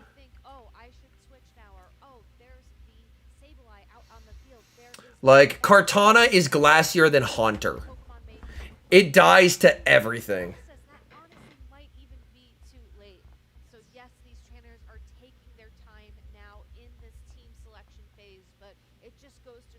Flying Ghost, Drift Blim. There is so much on the line for them. Only one trainer can become the first ever Pokemon Go Latin American International. I'm okay, sad sign student, but thank you. I'm mainly going for Nihiligo.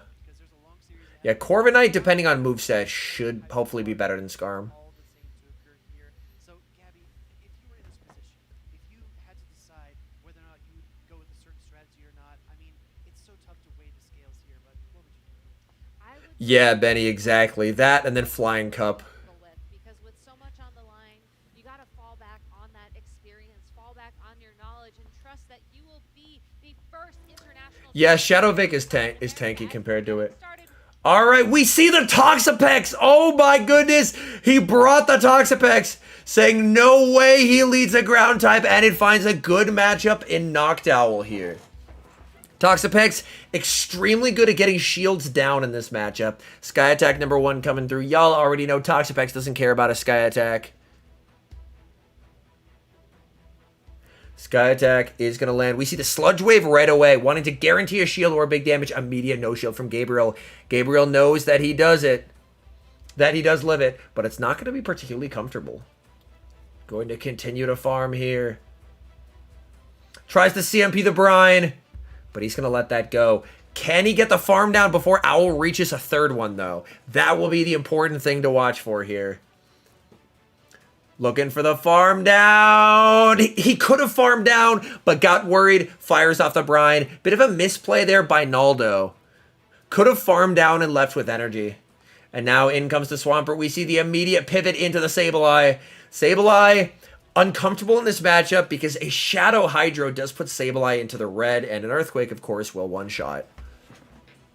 Firing off the foul play, we see the immediate shield from the Shadow Swampert. He knows Shadow Swampert has no counters outside of Noctowl, and even Noctowl, since it's a Shadow, not very comfortable.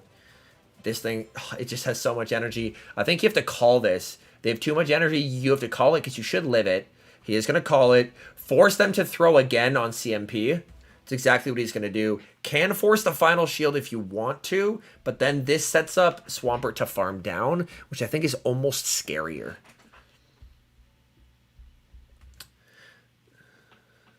Is he going to let this go, or will he commit to the Swampert? He's going to let it go. Okay.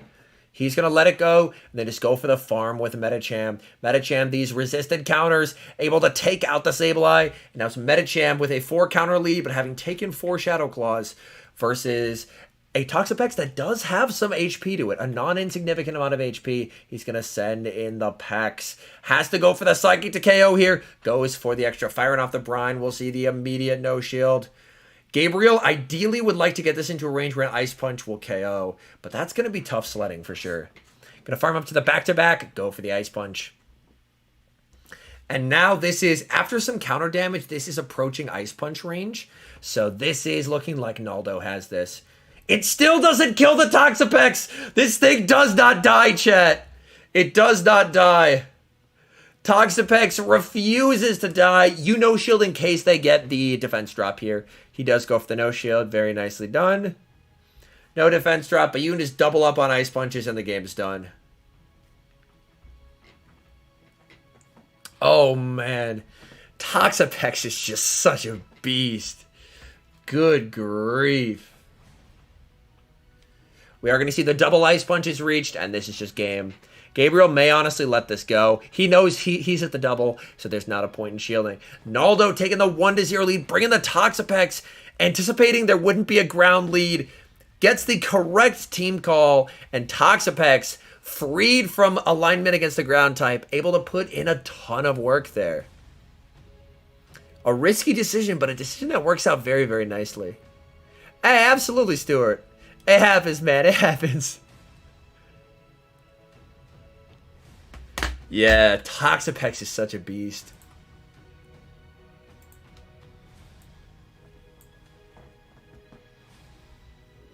Hey, yeah. Focus up, Peleus. Focus up, man. Cleaver, again, like many things, it'll depend what moveset it gets in game. Why no Beast Balls? If it's sent from a time zone where the raid day has passed, then there's no longer Beast Balls.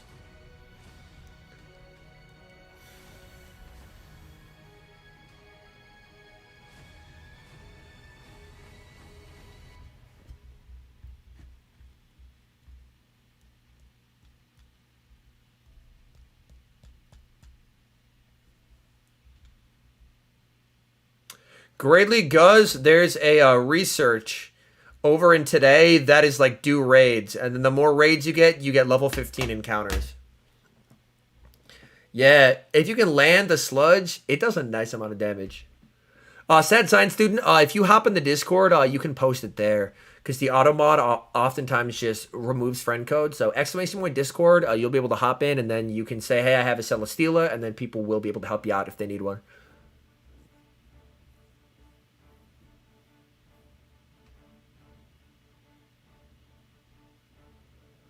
I like that they have their names up on the big screen, which is very cool.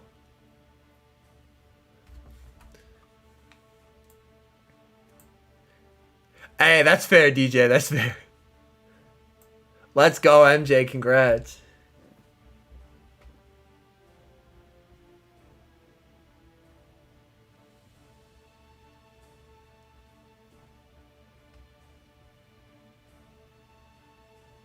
That would be nice, Drew. Yeah, that's a great bonus. That is always a great bonus. Let's see. Will we see a ground type lead anticipating the return of a Toxapex? My guess is we might. And if you're Naldo, you managed to sneak that Toxapex in there. Do you bring it back in game number 2 as we see Licky into Stunfisk? Naldo winning all the leads. No Toxapex this time. We probably see the Swampert save switch here. We do not, because he's ABA weak. He has the owl in the back. He can't really afford to switch. It's a bit uncomfortable going straight for the Earthquake here from Naldo. This will do a lot of damage. Immediate no shield from Gabriel. ABA weak here. And that is not a fun spot to be in. Going to continue to farm. We see a save switch into the Noctowl. Oh man, giving up switch here. Potentially hunting for a Fisk. Going to be met with own Noctowl, which is honestly... This way Gabriel keeps his Noctowl off of the Fisk. But it's still going to be awkward. Naldo, of course, does have the energy lead, but did take that body slam.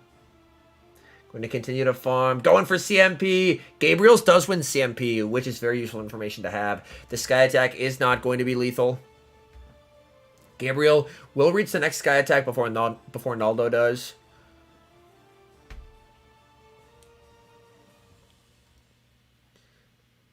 The Sky Attack is going to land. Is Gabriel going to overfarm here? Looks like he is. He is going to try and limit the amount of farm. Going for the Sky Attack just before it is going to KO. But this sets up Swampert onto the Fisk, which is rough for Naldo. But if Naldo gets a significant enough energy lead... and he's going to go for the Mud Shot farm down with the Fisk, gets the Shadow Ball. Oh, man. That is not ideal. That Shadow Ball is going to land. Fisk is going to get the full farm down and leave with the Quake. If they bring in the Swampert, I'm 100% baiting here if I'm Naldo. This is the easiest bait of my life.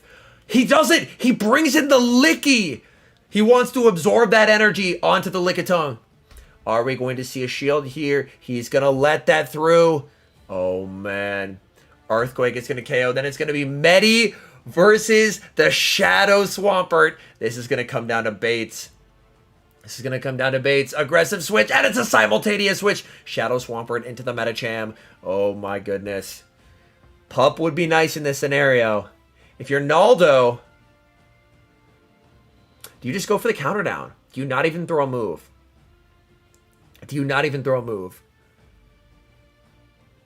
Because you will get your guaranteed sneak every single time here. Throw here on CMP. Oh, he overfarms by 1. I don't think this counter KOs, though. He should be able to get off this second move here. He can't hold a Hydro and a Quake. Oh, he tried to tap it. It didn't let him get it off. It wouldn't have mattered. But, oh, man. I don't think it would have mattered either way. But he tried to tap it. The game said no.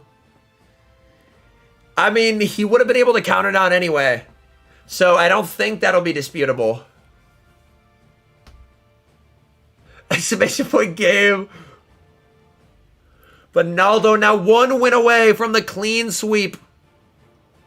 If you download Calci IV or Pokegenie, both of them can help you, ShowX.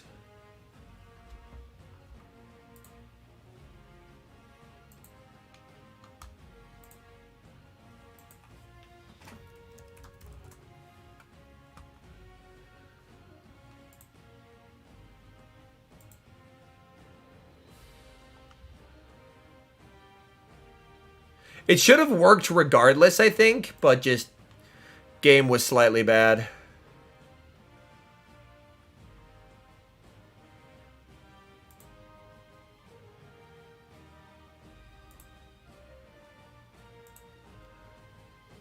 The safest swap in open? Oh, that's awesome, Peleus. Hope you have fun with it, man. Yeah, it shouldn't even have been new mechanic because he clicked it. Like, he had the move loaded. It was just game bad, but I don't think they'll redo it. Because even if the Hydro lands, it's not enough to KO, and he still counters down. And he knew his win con there. His win con was literally just not throwing a move, countering down, making him die with 2 shields. And in that situation, the Shadow was a hindrance because taking the extra counter damage.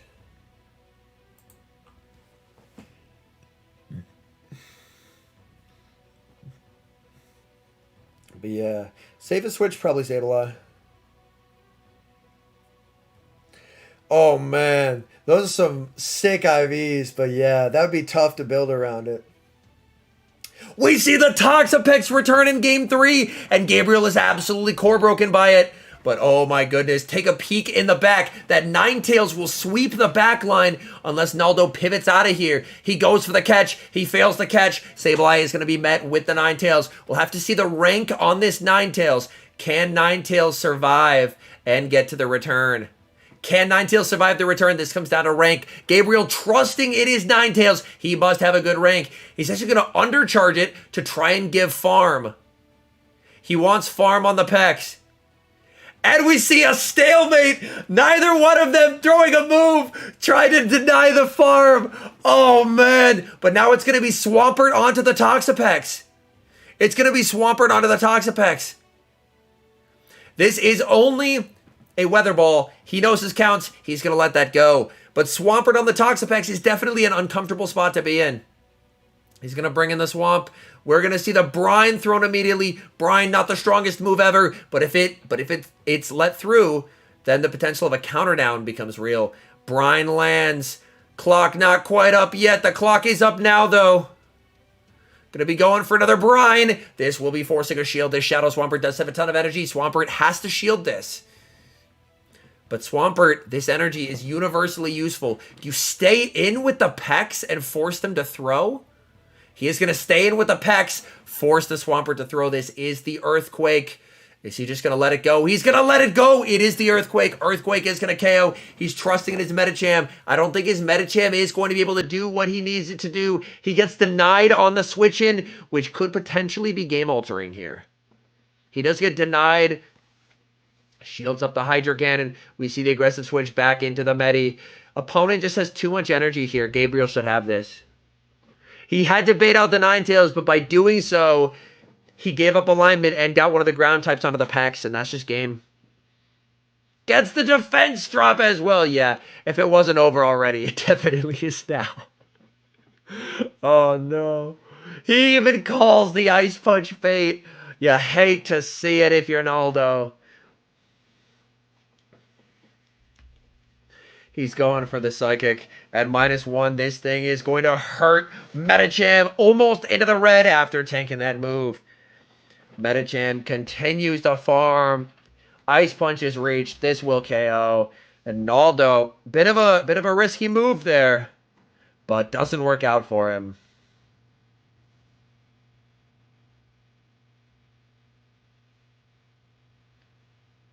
So we will see a game number 4. Brought the Pex again. But was double weak. Maybe you'll bring the Pex, but not be ABA weak, so you don't have to switch out.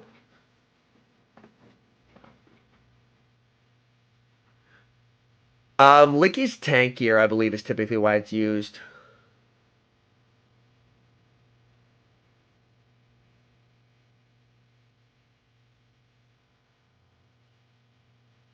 Like, the nice thing is Naldo does have wiggle room here. He's up 2-1. So he does have wiggle room in this moment. So he can try and make like a weird ABA line read. Whereas Gabriel has to win the next one. We'll have to see, chat. We will have to see. I hear you, Bochen, but if you switch that out for Wing Attack will perform a lot better typically. His Extra Sensory just isn't quite as good of a move. No double in this tournament.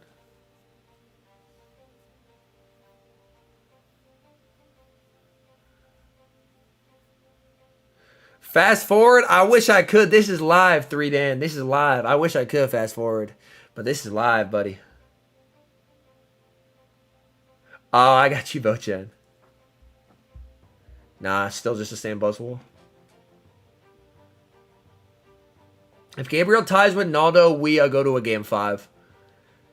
And then if Naldo wins, it's over. If Gabriel wins, it goes to a second best of 5. Yeah, Shadow Obama guy didn't make it. The guy with the Entei is Suicune, yes. What a Giga Chad. I am in a faction, yes. Home Slice Homies. Yeah, we moved from gold up to the next one, which I think is platinum. We have 1 gold. What was my last shiny? I don't know. What was my last shiny? A Wild Lickitung.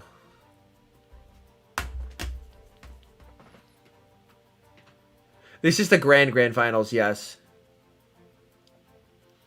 All right, here we go. We see a great lead for Naldo.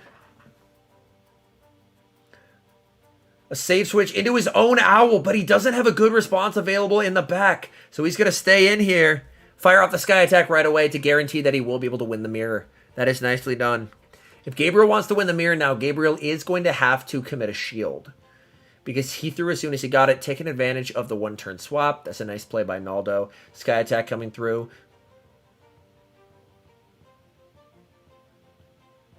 Immediate no shield from Naldo. If Gabriel no shields, Naldo no shields probably. Okay. Just wait a little bit there. fires up the Sky Attack. Sky Attack not going to KO, but it is going to get Gabriel very low. We do see the no shield, and we're going to see a pivot into his own Lickitung. Going to look to try and get a Lick farm down, but that is a brutal, brutal farm down to attempt. Firing off this Sky Attack. Sky Attack is going to land Lickitung in an incredibly rough spot here. Can Lickitung get the farm down before the Sky Attack is reached? Oh my goodness! He tried to go for one extra. He got greedy, chat, and he paid for it dearly. Losing an entire Sky Attack there. Oh man. An unfortunate mistake there from Gabriel. Not throwing the move when he had it, and it's going to cost him. He's going to bring in his own Licky to absorb the damage from Naldo's shiny Licky. Naldo just going to be firing off charge move after charge move. Could that be the mistake that gives Naldo his win? Gabriel continuing to farm here. Gabriel farming very close to the back-to-back, firing off this first move. We are going to see the immediate no shield from Naldo. Naldo knows he can tank it. Sends in the Medicham to absorb this energy. He wants to preserve the Licky for later in the match. And now these timers are going to be slightly out of sync. In comes that Shadow Swampert. This is definitely Shadow Hydro range after landing it, which does make this scarier for the Medicham. Medicham fires off the Ice Punch. Going to take advantage, again, of the one-turn swap. So Swampert does not get the typical sneak there. Swampert can farm up to the back-to-back here. Actually get a farm up. Continuing to farms to 100. Farms to 100. I'm not sure I love that play there, because that is slightly inefficient to go to 100. He will have to undertap here, which he does. We see an immediate no shield from the Medicham. He's just going to let it go. The Swampert has 100 energy, though, which is quite scary. Medicham barely able to hang on. Gets the farm down. Naldo still has 2 shields. He sends in the Licky, and Licky, oh man, it had the body slam loaded that will take out the Swampert and crush Gabriel's dreams of a bracket reset. In comes the Licky, met with the Owl. There's just nothing Licky can do here. Naldo's Owl will prove to be too mighty, reaching the Sky Attack. Sky Attack should come very close. It's not quite going to KO the Lickitung, but Lickitung is not reaching 3 moves. Sky Attack lands. JW Naldo wing attacks down, and he will be your Latin American International Champion. Championship series. What an Wow. set. Just staying so calm, so collected against Gabriel's aggressive playstyle. JW Naldo never lost a set. Completes the sweep. He just didn't throw. Naldo conquered every opponent, overcame every obstacle, defeated everyone in his path on his way to victory here. Very nicely done, JW Naldo. Claps. Do it with as well. Not only highlighting that Noctowl, again, one of these standout Pokemon from the metagame here in South Carolina. Claps. Very nicely done. Very nicely done. The game, not a lot of trainers have figured out how to fit it on their team yet, but JW All right, chat. We have crowned a champion. If he threw the move, he still couldn't get to enough charge moves to get rid of the Noctowl. of how to incorporate Toxapex for your strategies. Competitors and Yeah. Toxapex won it all, chat. Crazy.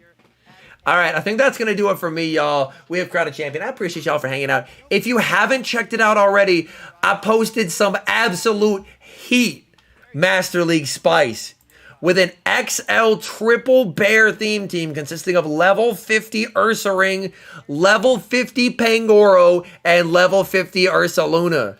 So if y'all want to see some absolute fire Master League theme team content, was posted earlier today. So that video has been live for a bit. Go check it out. Show us some love. Leave a comment. I appreciate the heck out of y'all. I might stream around noon tomorrow just in case we get moveset updates. But yeah, I appreciate the heck out of y'all. I'll see y'all later. Go check out the video if you haven't. And I will see y'all later. All right. Peace.